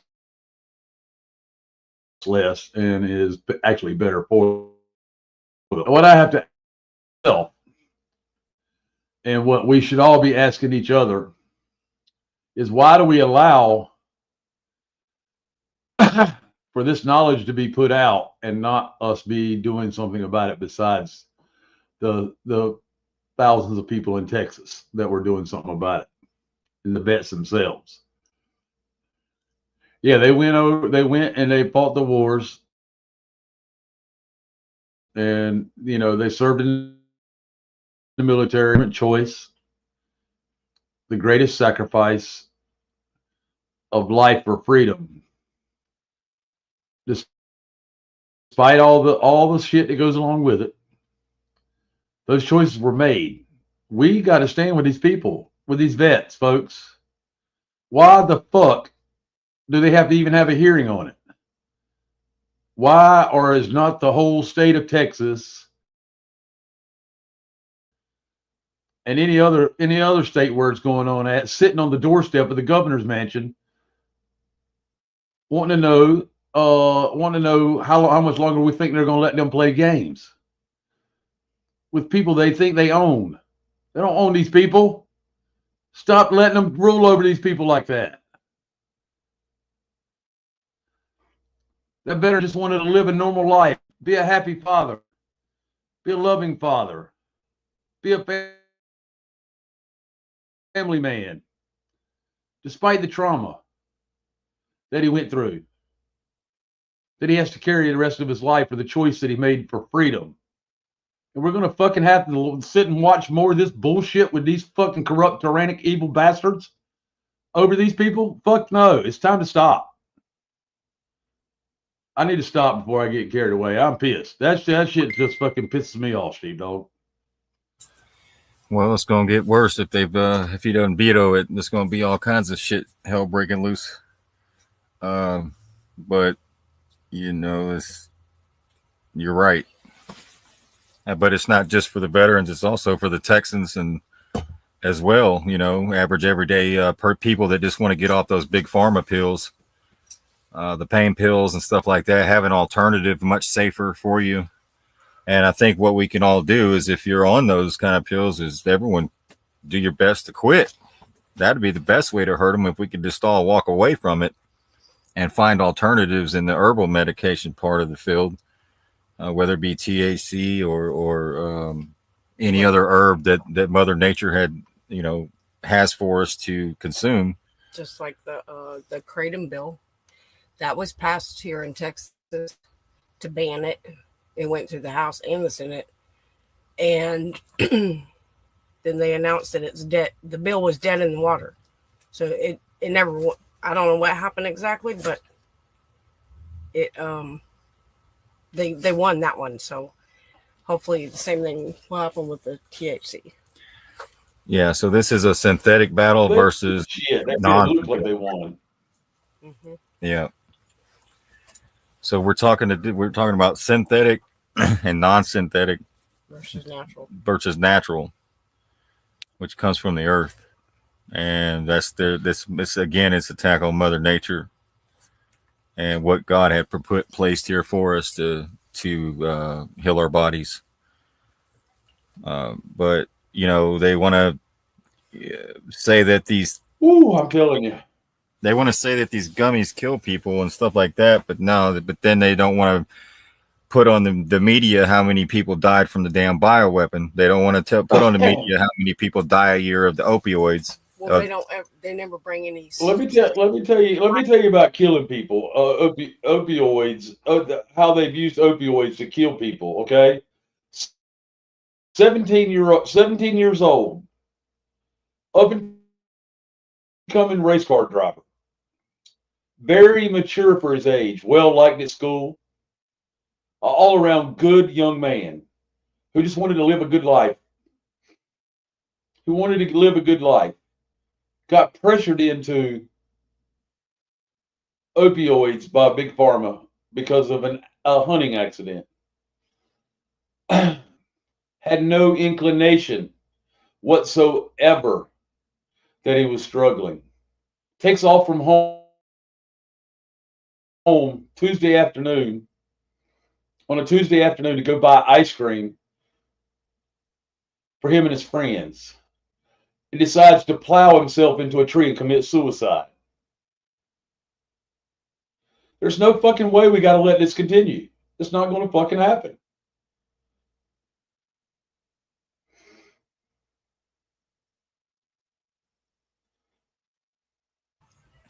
Yeah, opioids are dangerous. They're highly addictive, and they do more damage. And I don't believe they do any good at all. But there's millions of stories like that. No, they don't.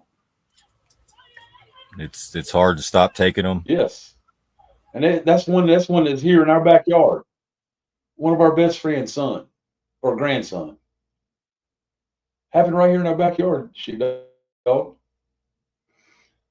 The veterans on stage there in Texas. I've connected with them. I'm gonna search them out, and we're gonna their voices will be heard through us. I can promise you that.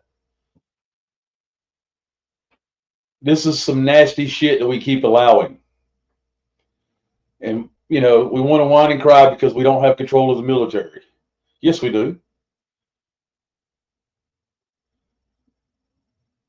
We are the military. We are the people. Jesus was a rebel for a reason.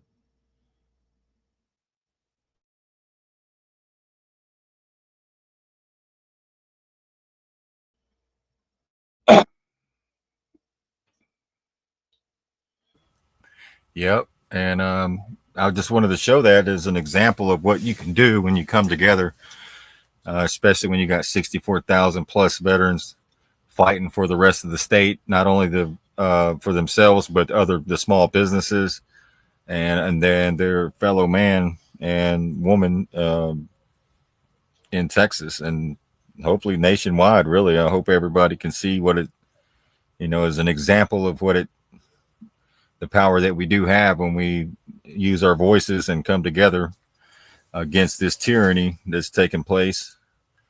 But here I want to play a clip right here that showing them with the dollies bringing in the letters for Governor Plant Bush Abbott to read.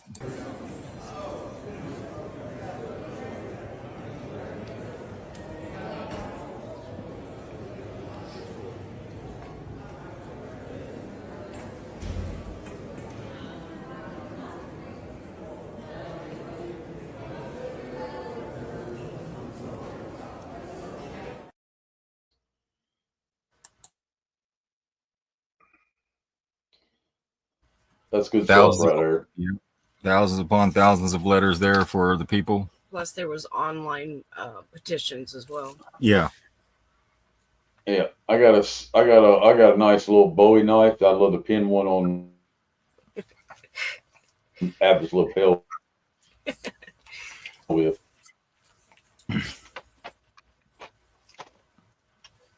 Yeah, he's going to have issues if he doesn't veto that bill. Oh, keep going, Sheep Dog. It's going to be some major issues, and it's going to be some major exactly issues. Right. He's going to have issues. We're going to ask for resignations. If they do it here, they'll start doing it in all the states. Yeah, it's going to be a domino We should effect. already be asking for resignation. Yeah, you're right. Absolutely. Yeah. We should already be asking for resignations. Yeah. So that misinformation coming from that politician right there, that Dan Patrick. I keep forgetting his name because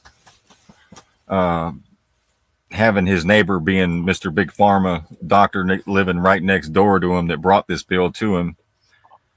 But anyways, it's that in itself that needs to be investigated. They all need to be investigated. I'm sure they're on the chopping block, and justice will be served on that ass. The veterans ain't playing. Yeah. Sheep Dog. Yeah. Can you show everybody? Yeah. No, they're not playing, and we're not going to play with them either. We're not. We're done playing. Sheepdog, can you show them what the teacup is, so that everybody knows what they're talking about when it comes to teacup? Yeah, I'll have my wife pull it up for me. I should have had that ready. I forgot to because I just barely heard about it through this. That's okay. That's all right. That's all right. But from what I understand, it's one of those monopolies. Where it's only one company. They own 70% of it. Right. The industry. But I'm sure, and then like the vet said, that it's going to take 3 or 4 or 5 years, and they ain't got time to wait. We already because they have to regulate all that. because they got to regulate it and all that stuff like that. But let me roll into this. We'll go into teacup after that. I want to. It stands for Texas Compassionate. When we can have decentralized. All right.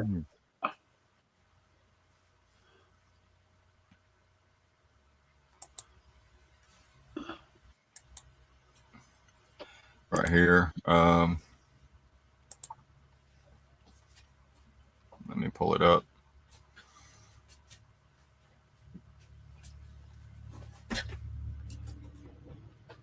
So Inform Texas, TCUP, Texas Compassionate Use Program. That I'm telling you folks, when they write these damn things up, it's quite the opposite. And here it's linked with the Texas Department of Public Safety. It's linked. It's linked with the DPS. I just sent that to you. Yeah. Which is our law enforcement, right? That's why you said, yeah, they'll make criminals out of them. Yeah. That brings in revenue. Brings in revenue for law enforcement and the private prison system because they've been locking people up for marijuana and stuff like that for decades and all nationwide. I mean, it's big money for law enforcement, you cowards. In 2015, the Texas Compassionate Use Program, TCUP, was authored by Republicans in both the State House and Senate. It passed out of the Senate 30-1 and out of the House with more than a supermajority. Governor Abbott held a signing ceremony to bring this important program into effect in 2016. TCUP was added to the Texas GOP platform as a plank 165 in 2019 and 2021. The Texas legislature passed changes that make the program more inclusive to conditions. TCUP provides low THC cannabis oil to registered patients. Again, there's your registration shit. This is another thing. Register means registering with the Crown. They want you to basically almost like getting a prescription, I guess, yes. So they can see who's getting it and who's not. Instead of people just untracked and traced buying it at the smoke shops, they want you to get prescriptions. So this oil to registered patients who have a prescription. They want to keep it centralized. Yeah, they want to maintain control. Yep. They want to maintain control and have. That's right. They want to keep it centralized. Yep. Yep. So this is all about having a prescription from their physician. This program serves those who live with the following conditions: all epilepsy and seizure disorders, all forms of cancer. That tells you right there that is what it does for cancer. Post-traumatic stress disorder, PTSD, multiple sclerosis, cerebral palsy. Is that spasticity? Autism. I know a lot of parents out there that have used THC for their children. Helps them out tremendously. Peripheral neuropathies, amyotrophic lateral sclerosis, ALS, Alzheimer's disease, Parkinson's disease, Huntington's disease, and other incurable neurological disorders. There's a tongue twister. TCUP is designed to only serve Texas residents. Low THC. That's not good. They want to like lower it. I mean, to where you probably have to take the whole damn bag. Which in return would bring in more. You have to get more. It really wouldn't help you at all. Low THC cannabis oil, which contains 1% tetrahydrocannabinol THC, with THC being the only restricted cannabinoid. The Department of Public Safety, DPS, has overseen the regulatory and licensure process. DPS will continue to manage the security, production, processing, and distribution of the medicine. This includes ensuring security measures are in place. There's your security measures are in place. Records and operational standards are maintained, and facilities are periodically inspected by the department. See, they want to do inspections. DPS will also regulate inventory tracking, Wow. product testing, and packaging standards.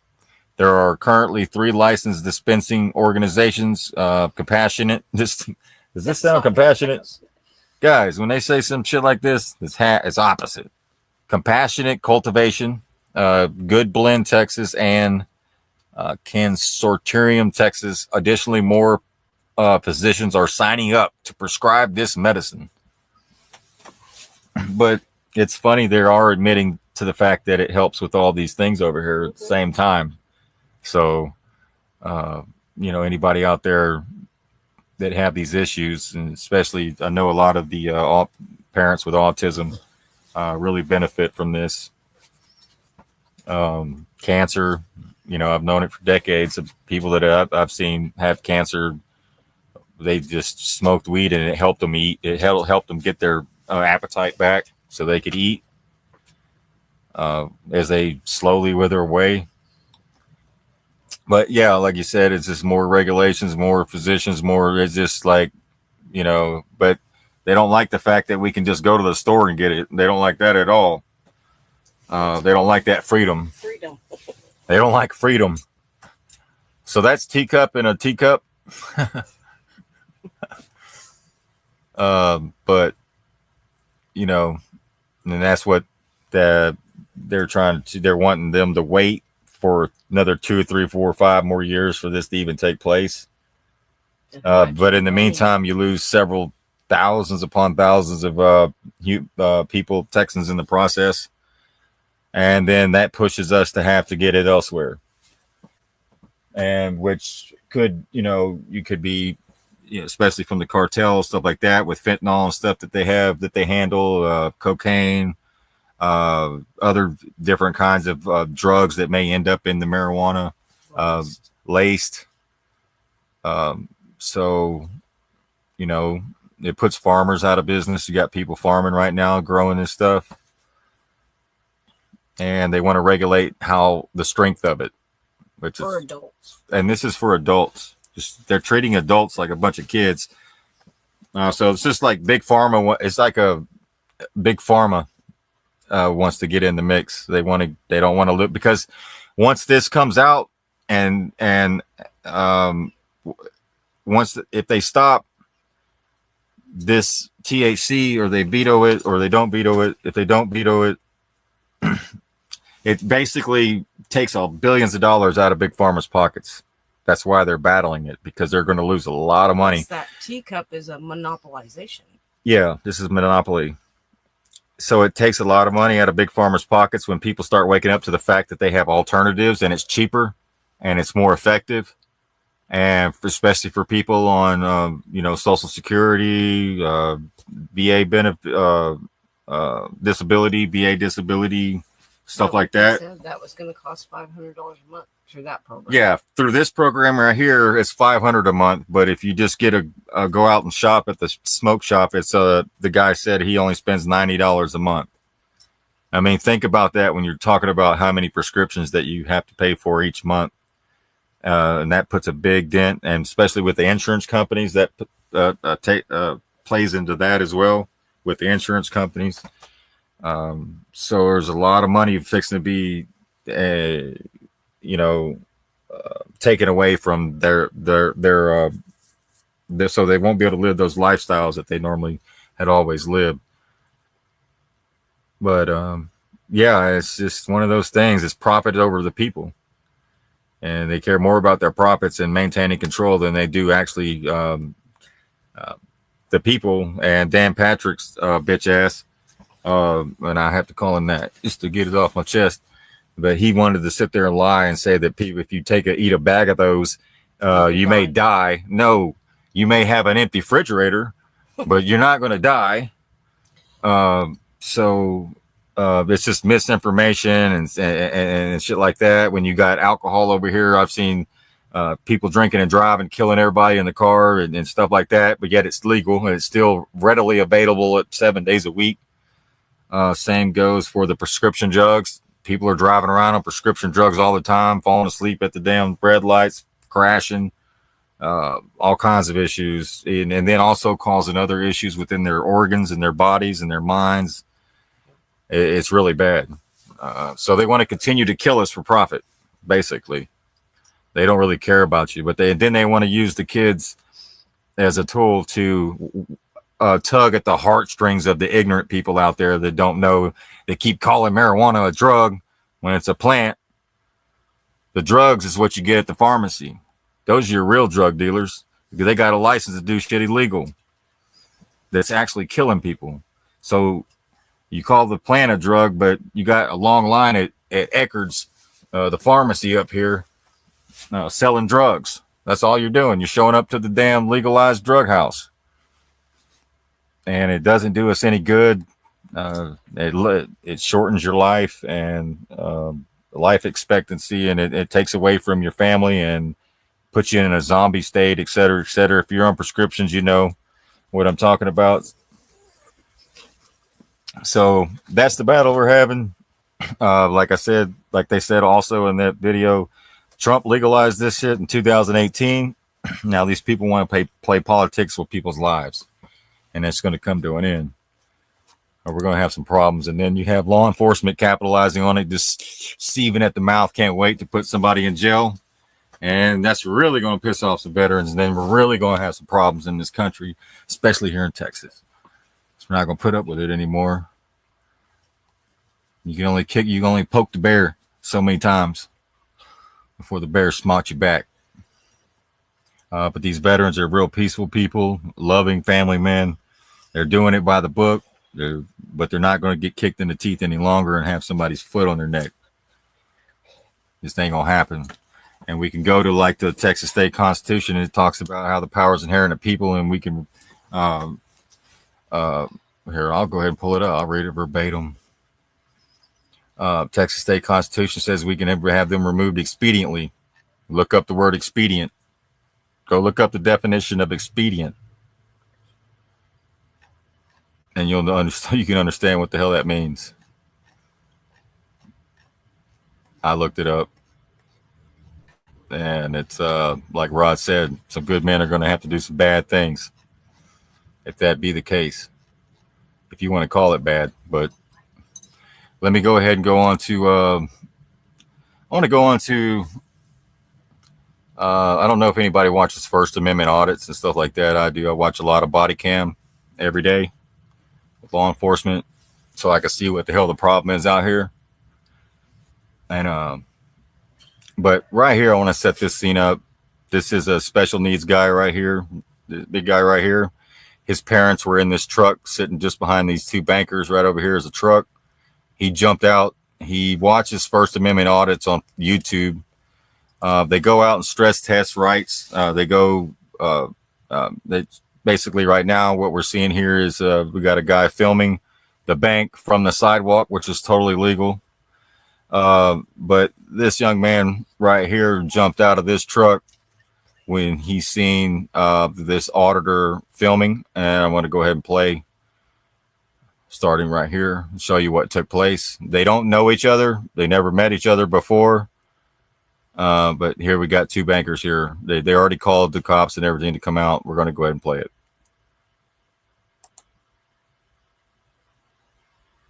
Put that away for now. Nope, you cannot. It's personally illegal to videotape on a sidewalk. He's doing what he's doing properly. He's not doing anything breaking laws or nothing like that. He's not doing nothing wrong. If you're being a racist, that's not right. Nope, I'm not here to move. I'm not here to move or anything else today.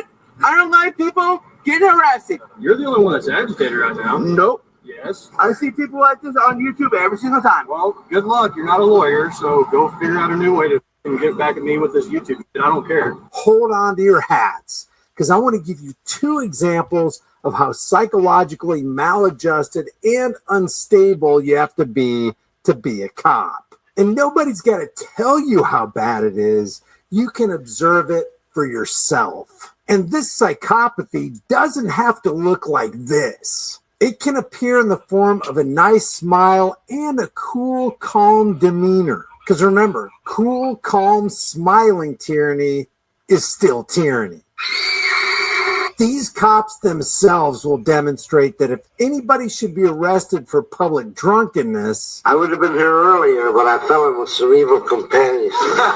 it should be the people walking among us wearing clown costumes and pretending they have power over others as they stagger under the inebriation of their own authoritarianism. And I say this in the context of these cops who are really not doing anything that bad. I mean, compared to killing a friendly household pet or brutally attacking your fragile grandmother who has dementia. The first example comes from Central Tyrant Investigations, and he's about to get a valuable assist from an unlikely source. What's going on here? What time do you guys close? Like, what time does everybody leave? That's some very confidential information. Huh? Why? It's confidential to know what time you guys close? You're asking when everybody's leaving. Yeah, what time there's like nobody here anymore?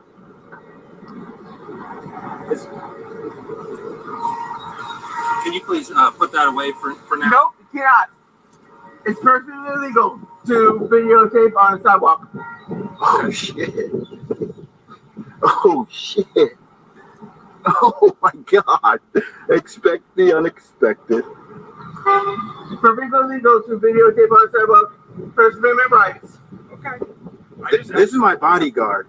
I was just asking. It's First Amendment rights for him to videotape on a sidewalk. I'm not I'm just asking him. He's doing what he's doing properly. He's not doing anything breaking laws or nothing like that. He's not doing nothing wrong. I didn't say he was. I was just asking some questions. If you're being a racist, that's not right. Sir, no, I'm not. No, that's not right. Let him do what he's going to do. And everything else is that. You got jobs inside. Let him do what he wants to do and go inside and do it. Hey, dude. Wow. No cops need to be involved. None whatsoever. Zero. Oh, my God, guys. Oh, shit. Oh, shit. Oh, man. Okay. First Amendment rights. Okay. On the sidewalk. He's not breaking any laws or anything. We're not sure what's going on. This is of our ATM and stuff. I'm just asking what's going on. I'm not sure what. This is. No, it's just kind of a security issue. All right. Are you doing anything? Nope. I'm protecting him. This is my body. This is my bodyguard. If you're not doing anything with the bank, though. Nope. I'm over there with my mom and dad. Where are they? Right there in the blue truck. Yeah. So I'm doing my First Amendment rights. You're fine. But we're not here to harm him. No, I'm not doing anything with the bank right now. You can either get back in the No, I'm not here to move. You guys know each other? No, this is my bodyguard. I'm not here to move or anything else like that. I don't like people getting harassed. I don't like being harassed by people like that. How are we harassing him? We got a call that someone was doing something Nope. at the bank. He's doing perfectly fine what he's doing. I didn't say what he's doing is wrong. Have I told him once to stop? All I said, what's up?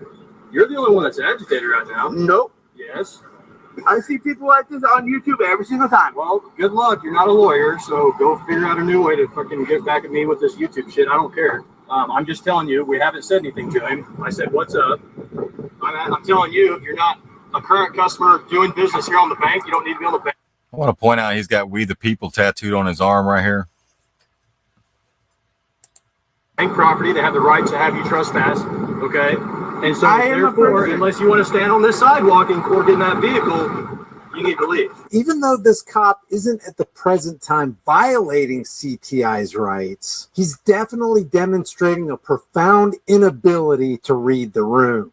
I think it's pretty obvious to everybody that Shane here is mentally challenged. But not only is he special needs, he's clearly passionate and knowledgeable about First Amendment auditing. And adults with almost no neurons firing in their cerebral cortex would be able to recognize that and adjust their attitudes and their conversation in the presence of somebody who's mentally challenged. But not this guy. He's going to try to win this argument. As a matter of fact, Shane is demonstrating a basic understanding of human rights that eludes the minds of nearly all of the most seasoned so-called protectors of those rights. You can't make me leave? I can. No, you can't. You're on private property right now. Public. I can ask for you to be gone. Public property. No. This is private Thank property. you, sir.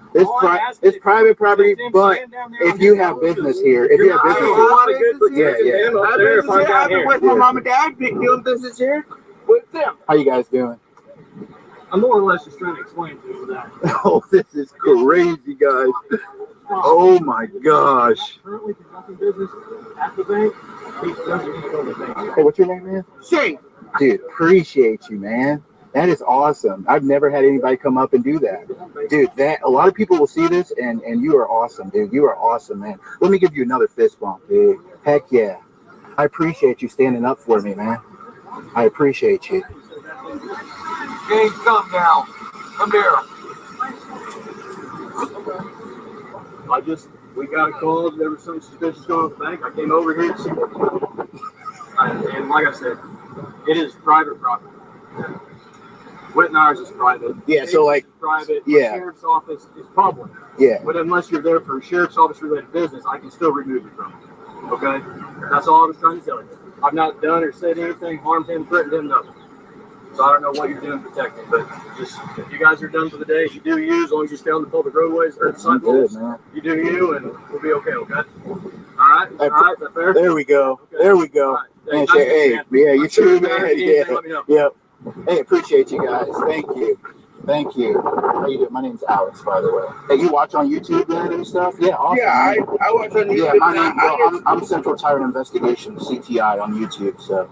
I watch everything on YouTube and everything else. I don't like people. Dude, that is awesome. I don't like No, dude, you came up and you had my back, so I appreciate you for that because they came out deep. So Even though this cop chilled out a little at the end after talking to Shane's caretakers, he really needs to work on his social and situational awareness and increase his sensitivity to those who may be mentally challenged. But then what do you expect from cops who themselves are socially and mentally challenged? So I wanted to show that. That was pretty inspiring to see somebody like that jump out of his parents' car and jump over there and defend his total stranger. He defended the First Amendment auditor. Yeah, that was pretty awesome. I've never seen that before. I've watched a lot of body cams, watched a lot of these auditors, but I've never seen anybody jump out and defend them. And it took somebody like him to actually make that be the first to. But this is an example of he was an example of what we all should do for each other, regardless if you're a stranger or not, regardless of religion, race, anything like that. Any injustice that you see. Overall, they did pretty good here. They walked off. There was no more issues. But again, like Brian pointed out, this guy here was trying to argue with him and didn't recognize what was taking place.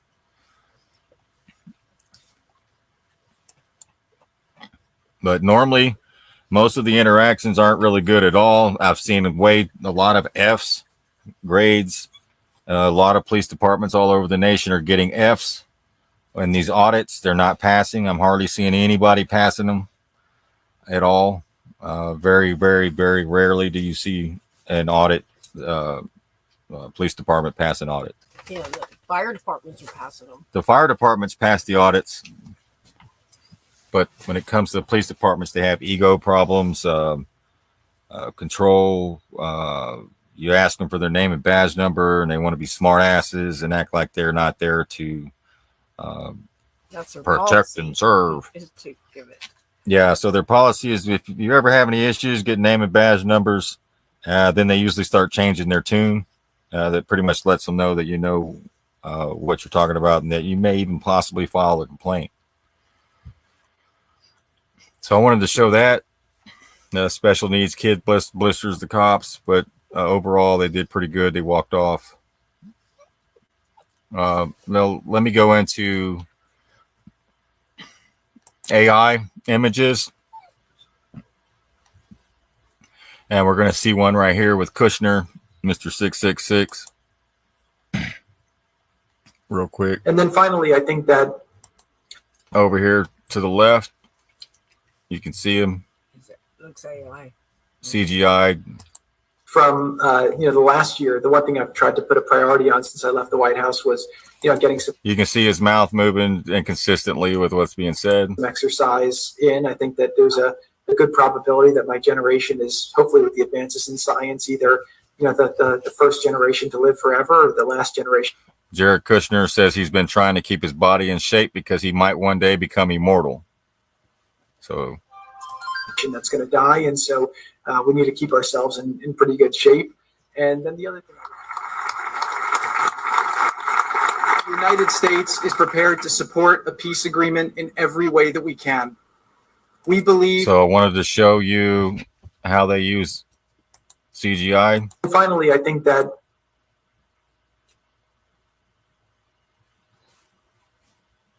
right here, we'll go into, because he wants to be immortal.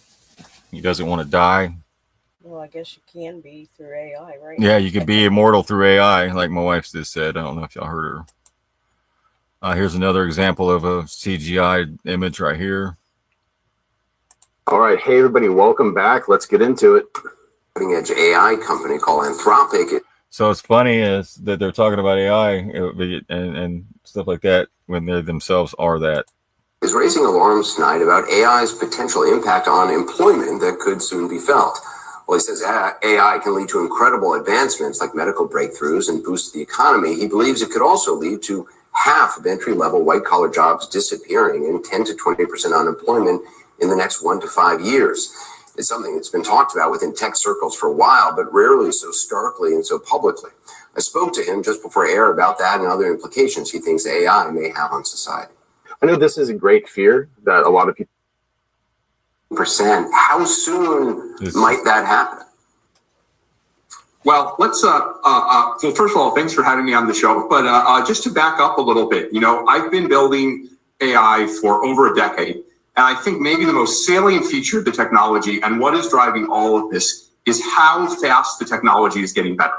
A couple of years ago, you could say that AI models were maybe as good as a smart high school student. I would say that now they're as good as a smart college student and sort of reaching past that.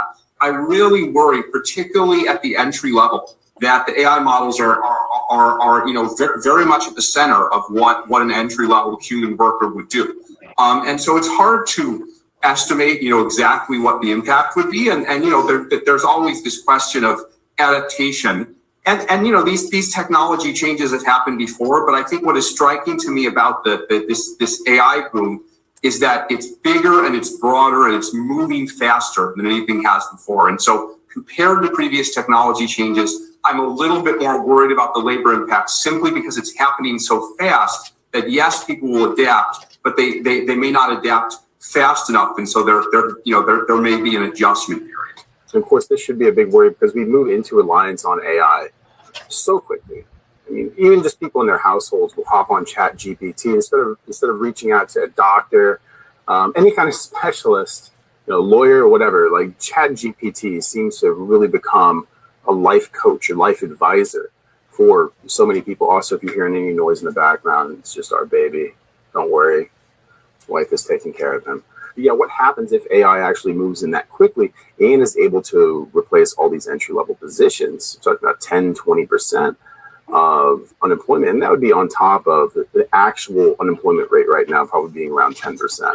So with all these jobs gone, any impact that would have on colleges, social benefits, welfare, food assistance, while they're already being cut significantly, it really does kind of spell bad news for the future of the job market and for people in general in the United States and globally, because customer service especially, I think, would be hit quite hard because you already have AI models out there that can mimic people quite well. I mean, if you're in sales, if you're in the corporate world already and you're dealing with a lot of customer service, essentially on your off time, you're told that you should essentially go ahead and spar with the AI that a lot of these companies develop. And one of the weird things when you're chatting with these AI models is that you feel like it's just a matter of time before this thing can do my job, because I'm already asking it questions and it's answering it more proficiently than I ever could as an experienced person. And so I just wanted to play that real quick, but joblessness, massive job losses with our companies replacing humans with AI is pretty much the point. But they still need They people to code AI. Yeah. made AI the bad guy to tell you that a lot of job losses getting ready to happen. Okay, Right. that's what they did. I mean, They're it's gonna- inevitable, folks. We're going to lose jobs. Yep. Yep. So they're going to try and blame it on AI, right? Yeah. Right. On a lot of things. Yeah. When we lose this set of jobs that go along with the system, we're not losing anything. We're actually gaining the opportunity to bring in the right skill set and the right systems for the people, not for the government. Okay? It's a huge difference. All right? Go ahead, Yeah. Chicago. I just got one more real quick 5-minute clip that's going to be pretty awesome.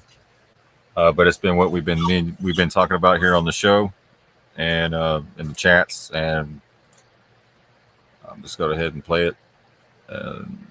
There's a difference between the people and a U.S. citizen. Okay, birthright citizenship was granted through the 14th Amendment in around 1868ish.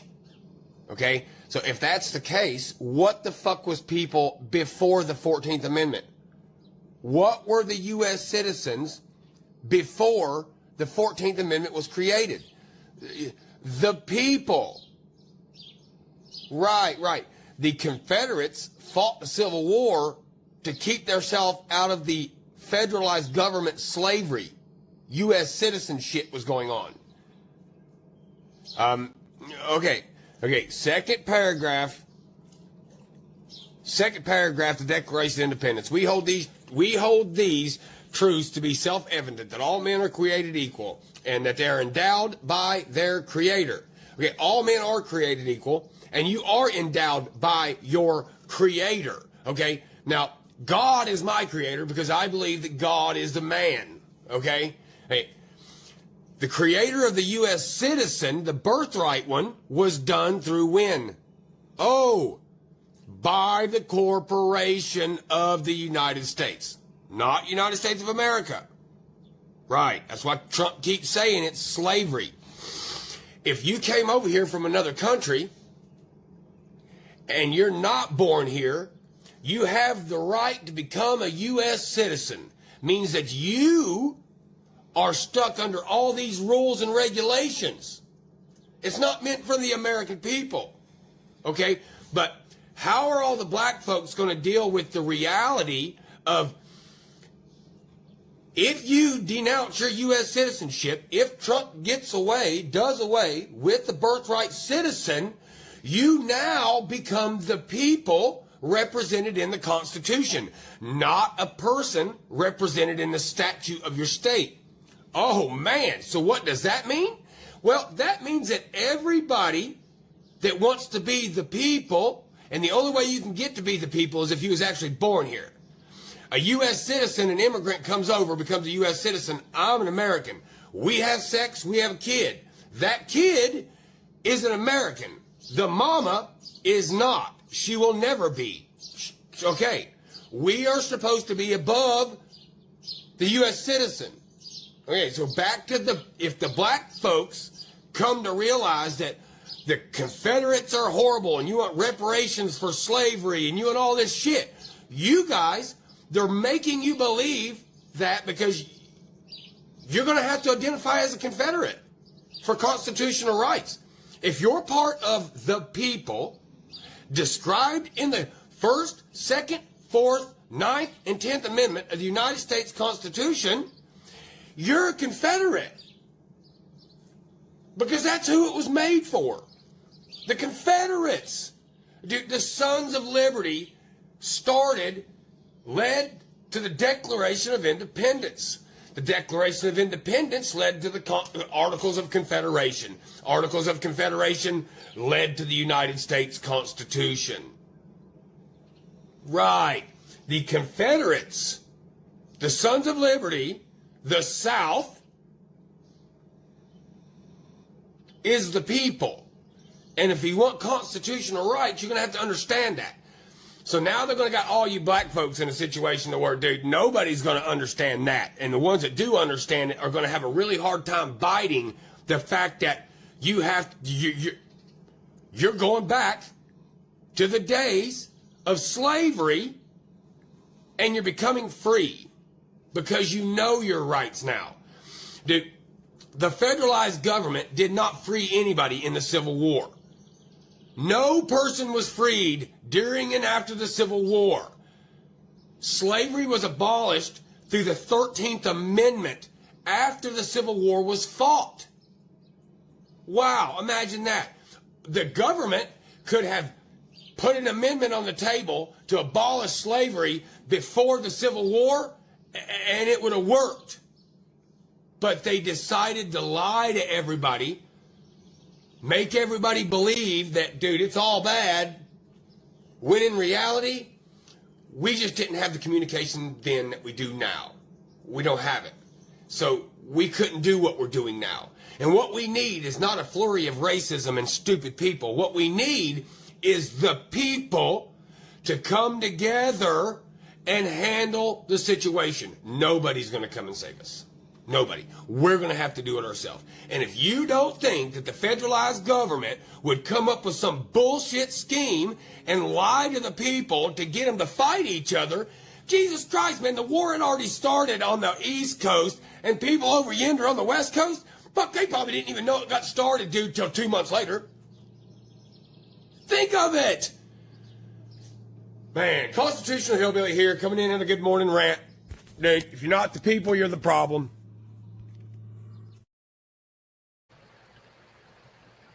So we got to come together. The people got to come together. Stand with the people. Yeah. Right. That's what Taj was talking about. For trying to tell the people, don't take those reparations because it's strings attached, right?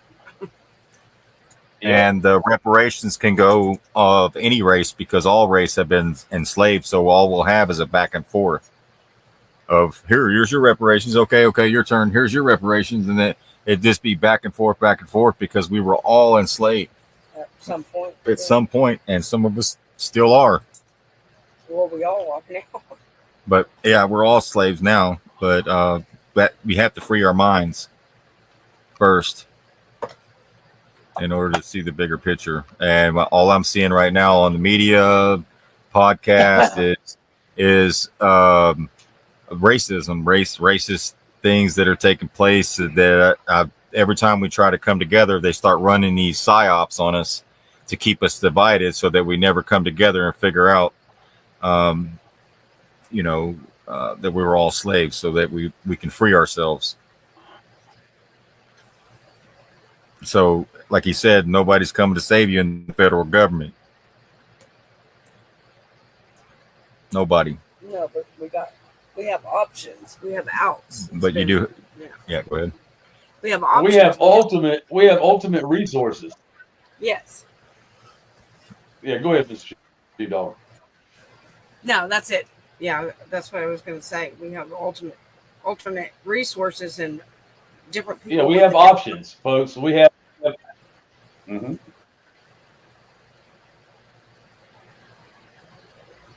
Yeah, they're not going to make it. Go ahead. Yeah, they're not going to make an announcement saying we're free. We got to do it. We got to know it. We got to know who we are. Go ahead.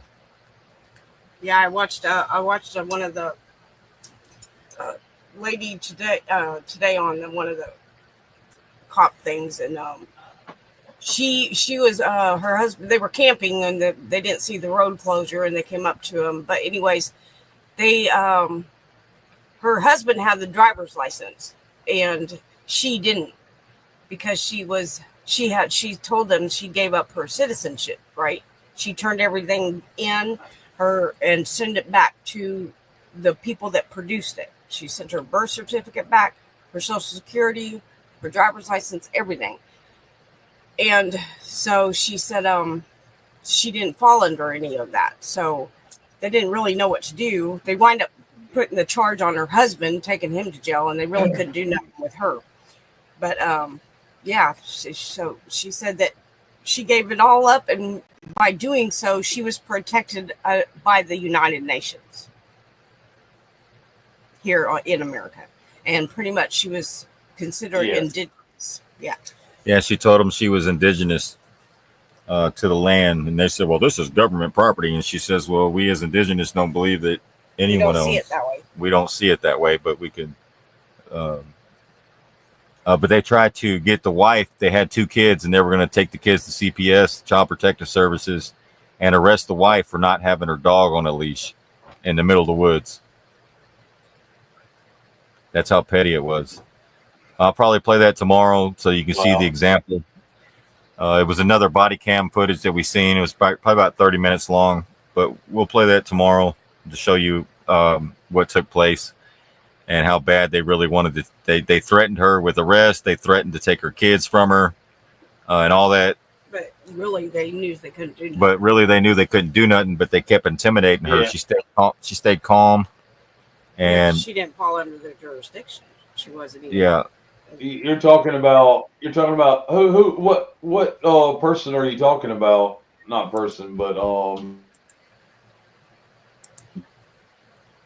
here, let me see if I did got you name a name yet? Shit dog. No, it was the lady in the video. Let me see if I got she it. Explains all what she did. Let me pull it up real quick. Now, Chief Warhorse did a 2-part interview. With McGruff. McGruff, the crime dog, on radio. They now do podcasts together, and McGruff is a former Marine as well as a former police officer, and he's speaking out against all of it like we are. But she can tell you the stories of how they brought the Draconians in to replace the healers. The Draconians, which were, made up their version of the doctor, right? Western medicine, right? And they infiltrated families like that all the time and stole their identity. To take them and run them off their own land. Not that they owned the land, because they would never claim they owned it, right? Because that's the way they live. Right. Yep. Here's the clip real quick. Well, I guess since we're talking about it. Yeah, go ahead. All right. Sorry, I didn't mean to yawn in your ear. Do you not think that was a qualified party? I will happily take you to jail. You can't get arrested for wanting to give a cop your ID, can you? Do not let that dog come near me. Well, I don't want you going inside the van, so what's your first name? Yes, I am. This is Officer Safety. What's your middle name? I don't want you to grab your ID. Think you're scared? Yes, and don't let that dog come near me. And you're scared of dogs too? Yes. No, go ahead and stand up. Put your baby down. Turn it around and place your hands behind your back. I will happily take you to jail. And I will call DCF and they will come out and take your kids. You're going to be placed under arrest. Can I have a pair of cell handcuffs? Because we're going to 1015 for obstruction and failure to identify. You want to go down this road? No, because I'm done with you. I'm done with this stringing it along. I will happily take you to jail. To demonstrate just how corrosive and corrupting untreated authoritarianism be in the human brain, this female Florida Fish and Wildlife tyrant arrests this man who has a wife and small children. And why did Miss Gestapo arrest him? Because he wanted to go and give her his ID instead of just giving his name. Yeah, you heard that right, and she heard that right. Then her thin blue line buddies, because they're totally not insecure cowards, gang up on her and threaten to throw her into a cage and take her children. On December 22nd, 2024, this female officer with Florida Fish and Wildlife was on patrol in a state forest when she claims to have observed a van parked on a closed road and a dog off leash.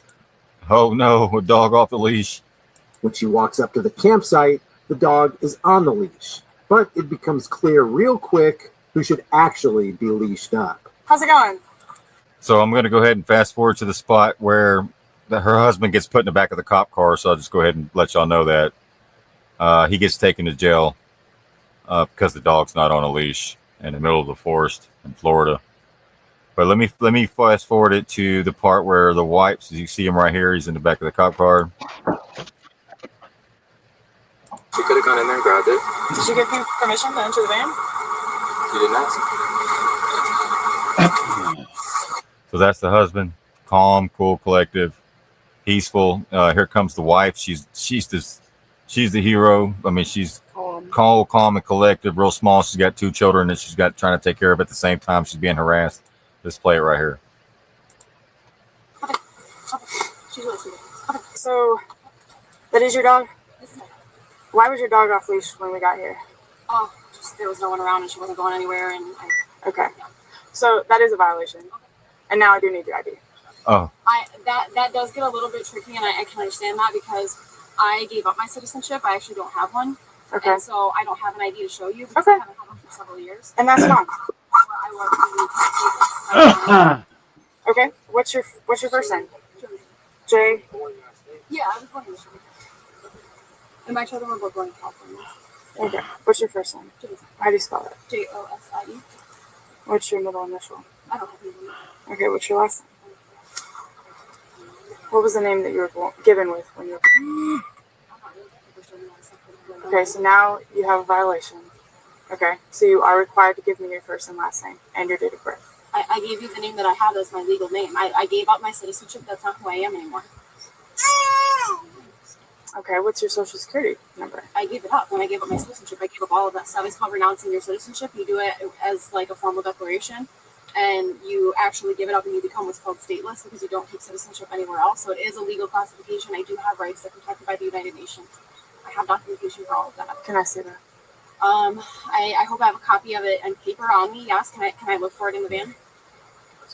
I really don't want her involved, but she'll be so unhappy if I leave her in here. Yeah, I mean, if it's more comfortable, that's fine. I prefer for only the necessary parties to be involved. Okay. Now this is all because the dog wasn't on a leash, according to the female officer, which the dog was on a leash. And apparently there was a road closed sign right up the road they didn't see, but they're just staying on the land right there. Just gonna put up a thing for you. Okay.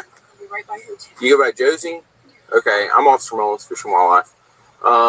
We're here to address some violations, okay? So this is pretty cut and dry. Yep. Okay, we need your identification, okay? One way or another, these officers have told me what you've informed them. We need a name, date of birth that we can validate, okay? We're going to issue a warning and or citation, depending on the violations, okay? If you do not provide that, you will go to jail. Does that make sense? Okay. And let me tell you this, okay? What you're saying you provided, we need a first name, middle. Right, David provided a state issued ID. Okay, and I'm asking for yours. And I understand, and I'm trying to be very clear and very nice. Okay, I understand you have a family. Okay, do you have any family here? Okay. We're just passing. Okay, that's fine. Fuck you, fuck you, fuck you, fuck you, fuck you. I can't stand people like that. It's acceptable. Okay, so what is your first name? Excuse my language, folks. I'm sorry. I'm making this very, very clear to you. Okay, this will get drug, and I'm hold on. You listen to me. You listen to me.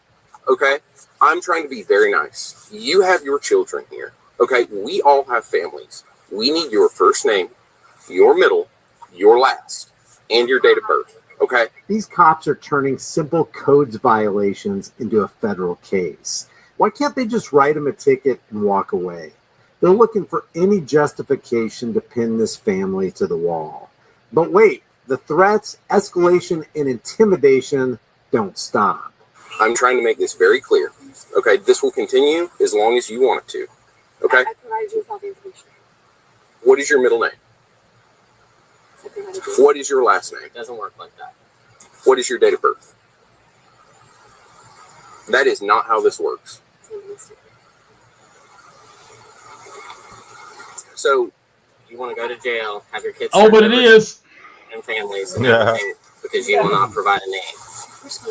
Okay, it's as simple as that. I'm running you. How many more times you gonna commit the same crime, dude? Right. Over and over. Now they're going to threaten Yeah, to take absolutely. He's committed a crime. Yeah, we all need to pass this around and send it over to wherever this county is. They got out there with names on badges and shit. Yeah, I'll get it.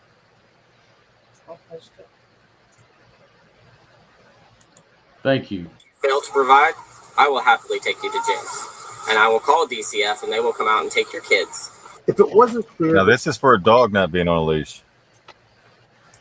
these cops are psychopaths, this should put the nail in the coffin. He will happily take this couple to jail and take their kids. I will happily take you to jail, and I will call DCF, and they will come out and take your kids. Who the hell treats a family with small children like that? But to demonstrate that they're mindless, soulless order followers, they're not done. I will happily take you to jail. And I will call DCF and they will come out and take your kids and place them somewhere else. I can understand that you're trying to intimidate me. The problem is I'm not Tommy. As a stateless person. That doesn't matter in the United States. Well, the United States is party to the United Nations, who does protect. We are in Florida. The United States is party to United Nations, who does protect. Follow Florida state statute.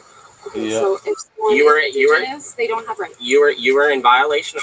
So you're saying the indigenous don't have rights? Because she was born on the soil, so she gave up her citizenship. She's American, born on the soil, so therefore she is indigenous.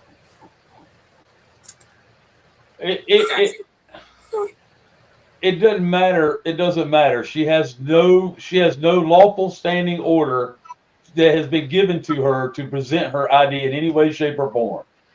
Right. Right. No reasonable. They can't do it. They can't do it. That's right. That she committed a crime. Freaking tyrant. Yeah, RAS. I agree with you. Yep. A dog on a leash. With you, Ron. Yep.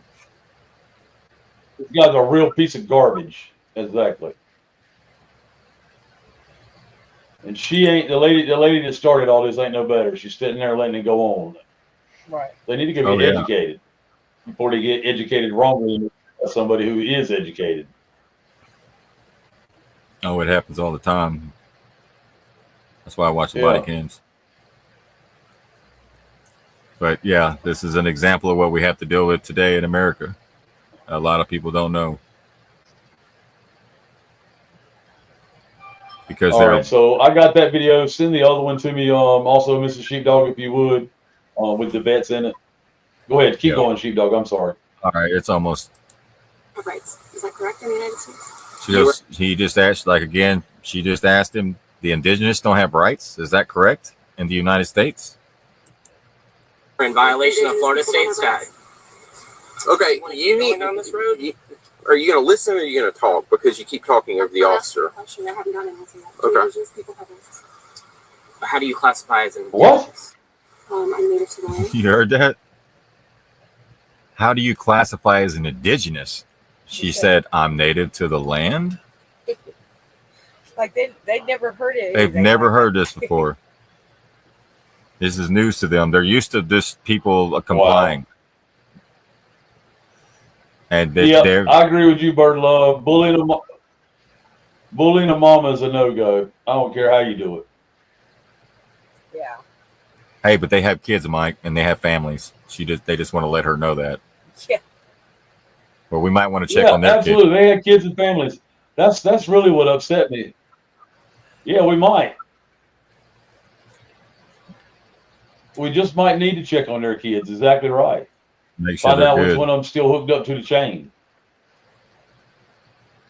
Yeah, make sure they're not being abused like they abuse the people. Exactly. They need to. Doesn't look like that. Okay. So were we. Okay. Right. We're in the United. Okay. You're welcome here. We He's like, you're welcome here. To prevent you from being here. Okay, you understand you're in violation of the law. Okay. Okay. I would like to stay with my children until the last possible minute. It doesn't work like that. You don't get to pick and choose. You fail to identify. You go in handcuffs. You're free to violate my rights, but that is your choice, and I'm not going to allow it to happen. And I don't mean that. Let me classify. Are you going to resist arrest? Because that's where we're going with this. You are going to be placed under arrest if you don't fulfill it. Because I understand that you can take that. I am not going to do anything violent. I am not going to hurt anyone. I am not going to do anything like that. It's not my will to be arrested.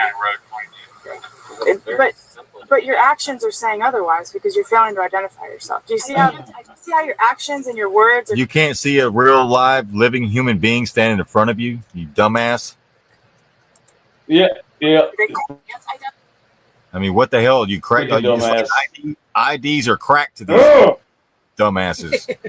These just like a hit of crack. They gotta have it. Give me that ID. Like some damn crackheads. You can't see that she's sitting there in front of you, a living, talking, breathing human being, living with a baby in her hand. You dumbass. These people need to be re-educated. We need some reform taking place here. Identify myself because I gave up all my forms of identification. I turned them all in. I gave them all back when I rescinded my. Okay, let's do this. What was your name when you were born? What was the name you were given that was not redacted at that time? What was the name you were given when you were born? Okay, so you are required by law to share that information. And I will share it with a party who is qualified, but I don't. Do you not think that we're the qualified party? No, actually, I don't think you're qualified to package IKEA furniture in a Chinese sweatshop. You're going to be placed under arrest. Can I have a pair of silver handcuffs? Because we're going to... Yeah!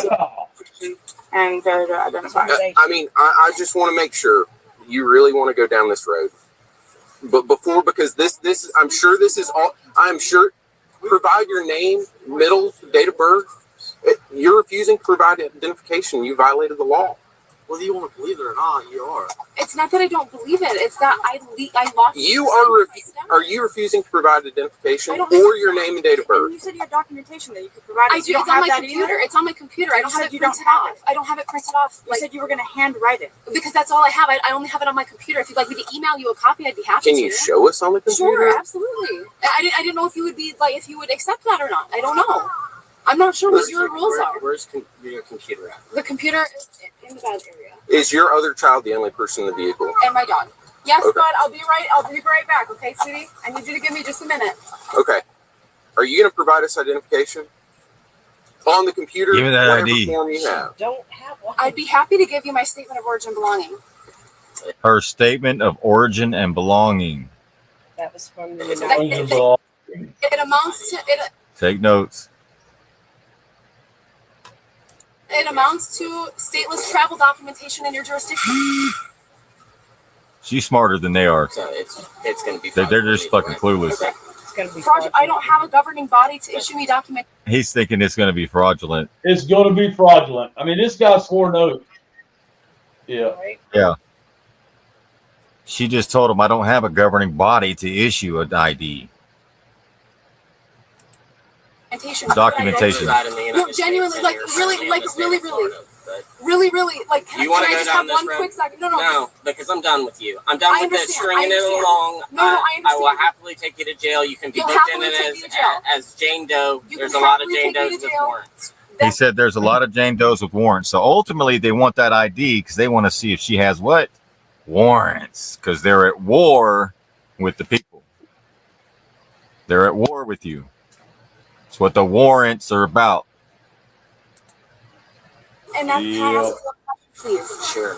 Okay. If I, which I did, gave back all my documentation and did not take a new governing body to issue me documentation, who would I get it from? Because if there's a place, let me go get it. Who would I get it from? You were still a United States citizen. But I gave it up. She's not. Yes, we have. That is not how any of this works. I can show you. I can show you. Guys, come on, man. This is how it works. They got two brain cells and they're fighting each other. I can go to the website and show you how it works to become a stateless person. You renounce your citizenship, you give all your IDs back. Okay. So you're an illegal alien in the United States. Who do you give that back to? You keep saying you give it back to somebody. Who do you give it back to? Well, the issuing body, so the Secretary of State, the IRS, whoever issued the documentation, like this, social security card, like the birth certificate, the driver's license, all that stuff went back to the issuing bodies. Boom. That's another thing. Why can't you provide us the names that you were initially given as far as that? Because you don't feel comfortable. I really don't, but if So that's really what this is going to hinge on, I mean. And you are willing to go to jail and have DCF collect your children. No, you're willing to take her to jail and have DCF collect her children and violate her rights. That's what. And you have no family. And listen, you were not listening. No, you listen, clown. You are not listening to the words that we are saying. We are trying to be very, very clear here.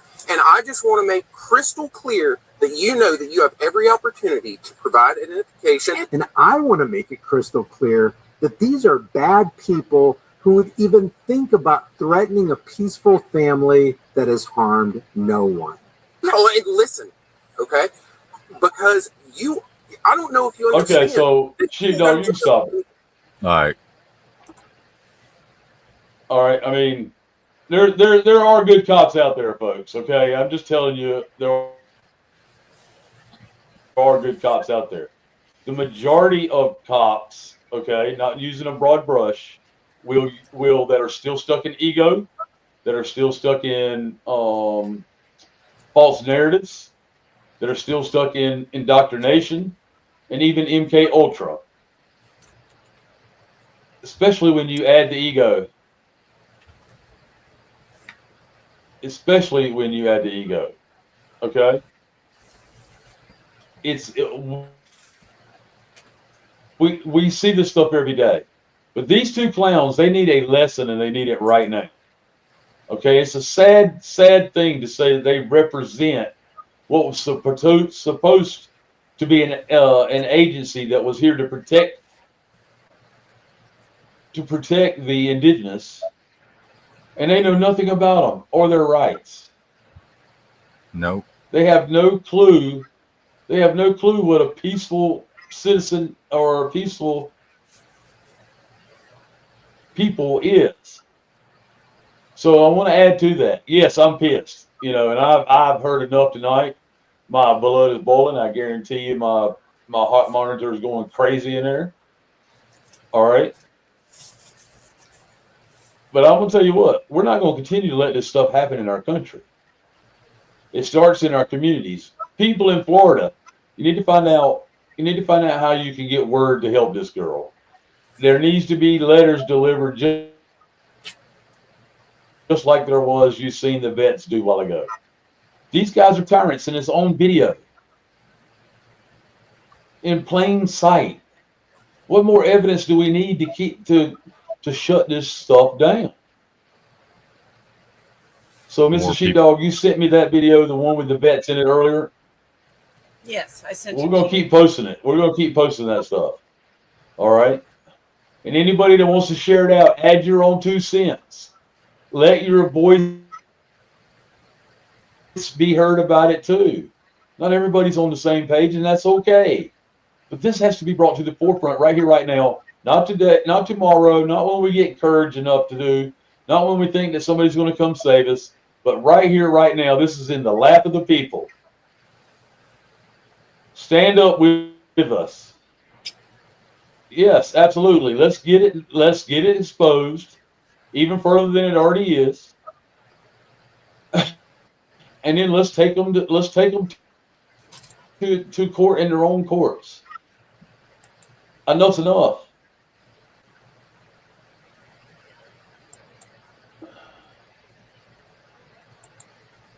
I tried to keep the energy up a little bit. With that being said, you did good, man. I tried to keep. I tried, man. So with that being said, folks, I watch them every day, yeah, Mike. So I get them every day. Yeah. So, you know, we have to be a voice. That's all we have to do. That's all we have to do is be a voice. I mean, I don't know how many people's watching this program right now. I'll find out tomorrow some real numbers or something close to some real numbers. Nobody's getting any real numbers on reporting viewership and all that right now anyway. It's all facade, mangled up by AI. Yep. But I promise you, there's enough people in our communities that we can pass this around and get this heard. Not tomorrow, but today. You know what I'm saying? Today. Hey, yes, a damn sorry ass somebody, governor somebody needs to be drug out of their fucking bed right now, carried to the damn sitting room in their home, and told to do their fucking job.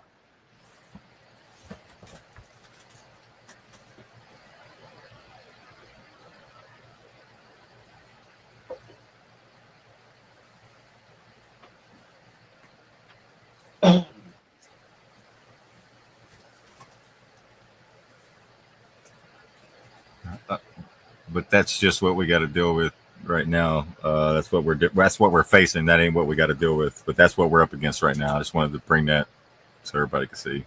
Right. Yeah. We just every turn they throw that shit in our face, folks, and expect to get away with it. They can't be got away with. All right. I'll find out how current this was. This recent one last one we just watched is. But we're going to have a voice in this. It happened December 22nd. And we're going to bring peace with it. Okay, it doesn't have to be violent. The 22nd of May. That's December 22nd of 2024, just about 5 months ago. Okay. Yeah. All right.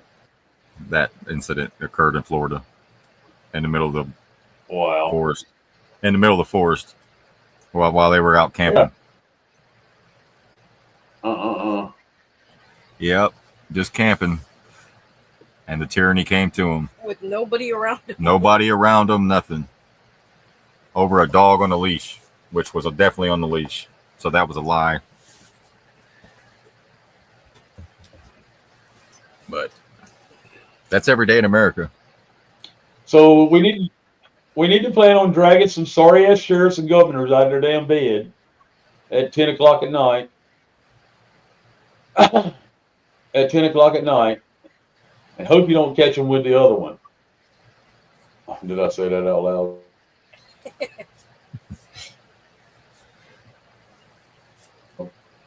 In bed and told to do their damn job. It's just that simple. It really is just that simple. Well, they'll arrest you for doing that. So,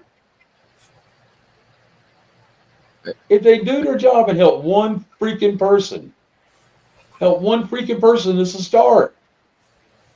It can grow from there. They took an oath. They're all in violation of it. Yeah, they're all in violation of it. Even the good ones that don't say anything. That everyone says they're good, but they're not, because if they're not addressing the bad ones, then they are themselves bad. They're complicit in the crime. Well, the good ones don't even know the bad ones are bad. And the good ones don't even know the bad ones are bad. Right, because they all think they're doing their jobs. I was just doing my job. That's exactly right. Just doing my job. Yeah. Okay. Well, let my mama smack you in the damn mouth one time if you ask me for my ID one more time and see how much you think you're still doing your job. It's famous last words of the Nazi. At the Nuremberg trials. Which no one got killed. Right. Which even then nobody was held accountable.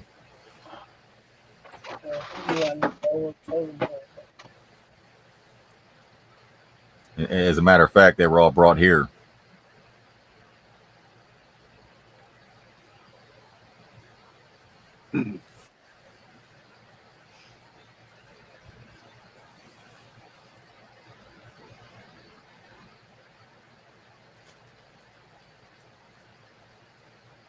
But tomorrow's 6/3, 2025, 369, 639. Taco Tuesday. Here's your comms.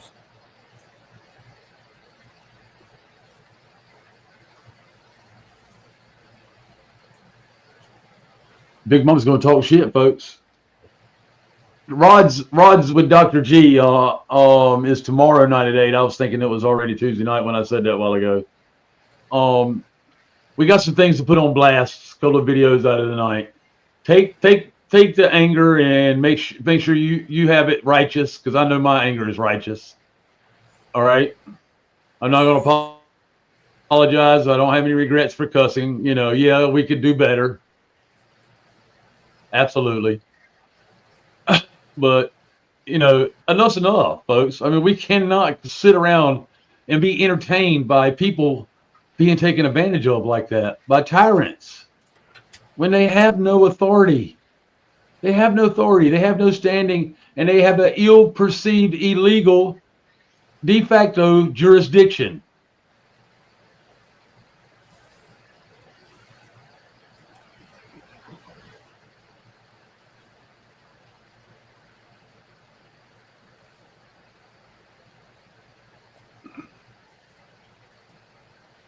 Well, then what? 66 Breezy, you watched me for a long time, and you're not, and you're disappointed. But you're going to then go say, I'm not a judge. God is the judge. Well, what God told you to be disappointed in your brother? You need to check yourself. I'm not taking no shit.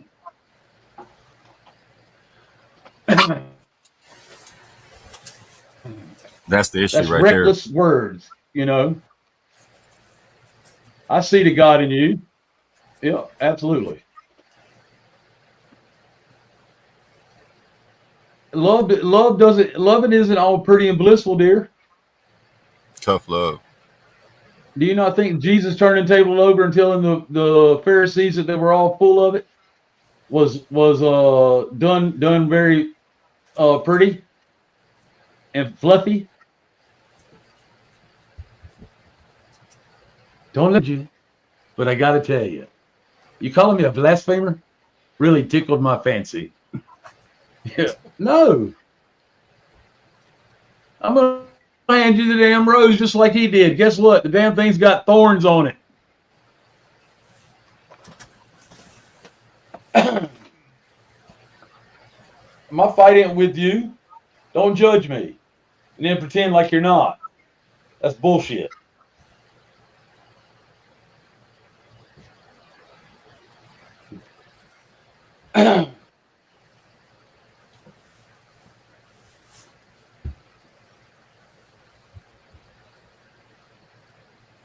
Anyway, they obviously came here. Whoever 66 Breezy is can't even use their real name. 66 Breezy is, or even a caricature of their name that everybody would know. Thank you for being a loyal watcher. We appreciate you finally coming out of the woodwork and letting us know why. Now be gone.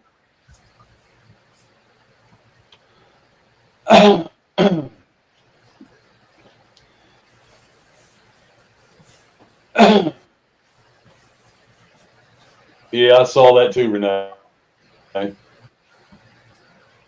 Anyway, listen, we went off on a tangent, but this can be done peacefully and righteously, folks. Righteous isn't a bunch of word salad. It'll be a bunch of people sounding all educated, talking to one another. People fuss and fight. Okay, they disagree. The problem is we've let it become to blows between each other, our fellow man and fellow woman, instead of the people who are the ones directing it, producing the production of theater that is causing it all to happen. Get out of the damn matrix.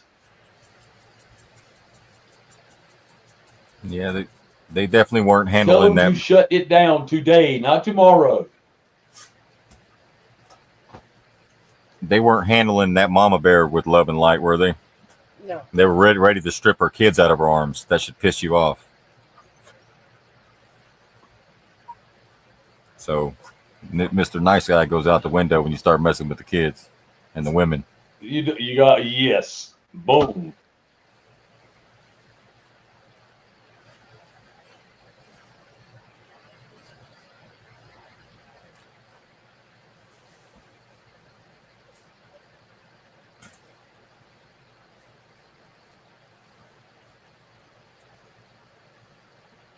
Exactly. The anger should be at the establishment. Absolutely.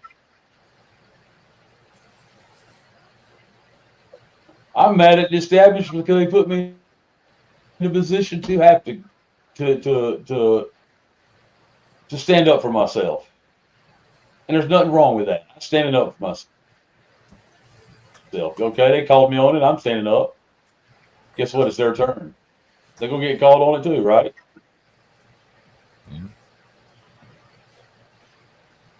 I mean that. I'd like to call that one officer's wife, and let her know how she violated a mother with a child in her arms today. Right. You know what that does? That act that man just carried out on camera does to his family that he professed to be looking out for as well. Sound like those politicians. Exactly.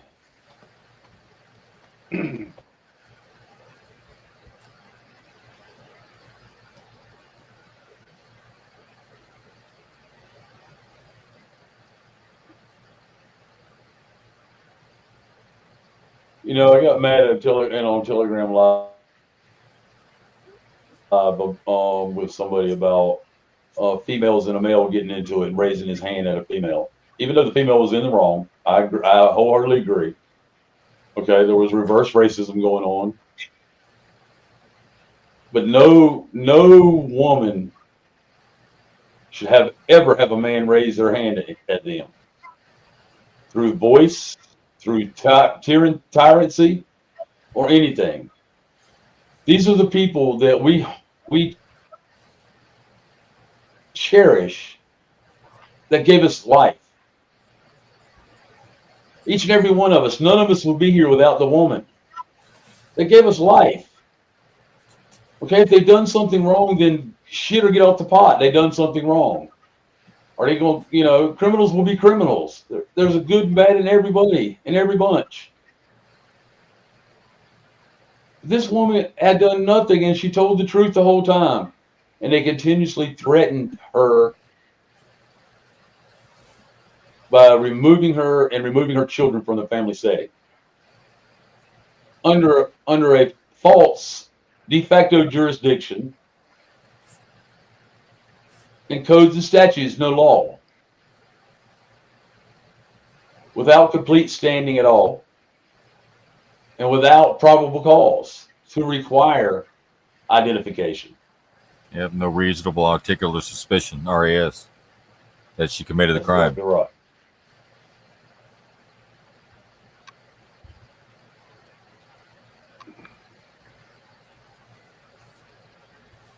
None of us are saints, folks. None of us. We're not saints.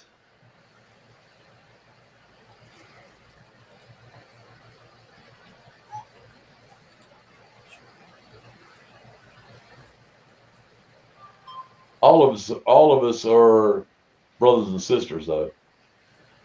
Aunts, uncles, so on and so forth. We're all connected. We're the people. We're the people that's in charge. Still act like it. Love you all. Have a good night. Good night. Good night.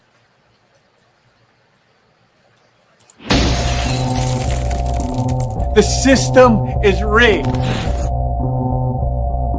They want us to think it'll protect us, but that's a lie. We protect us. We do. Nobody else. Not the companies, not the scientists, not the government. Us.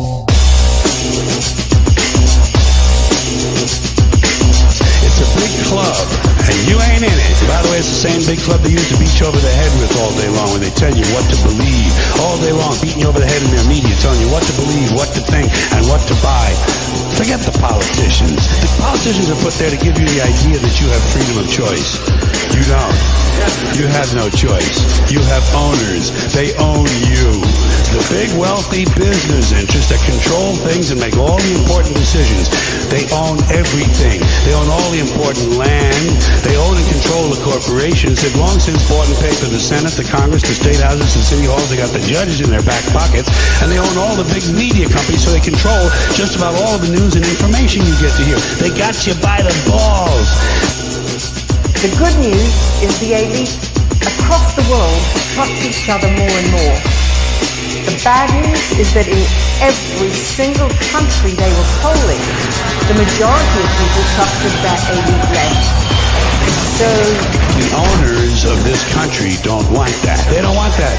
You know what they want? They want obedient workers.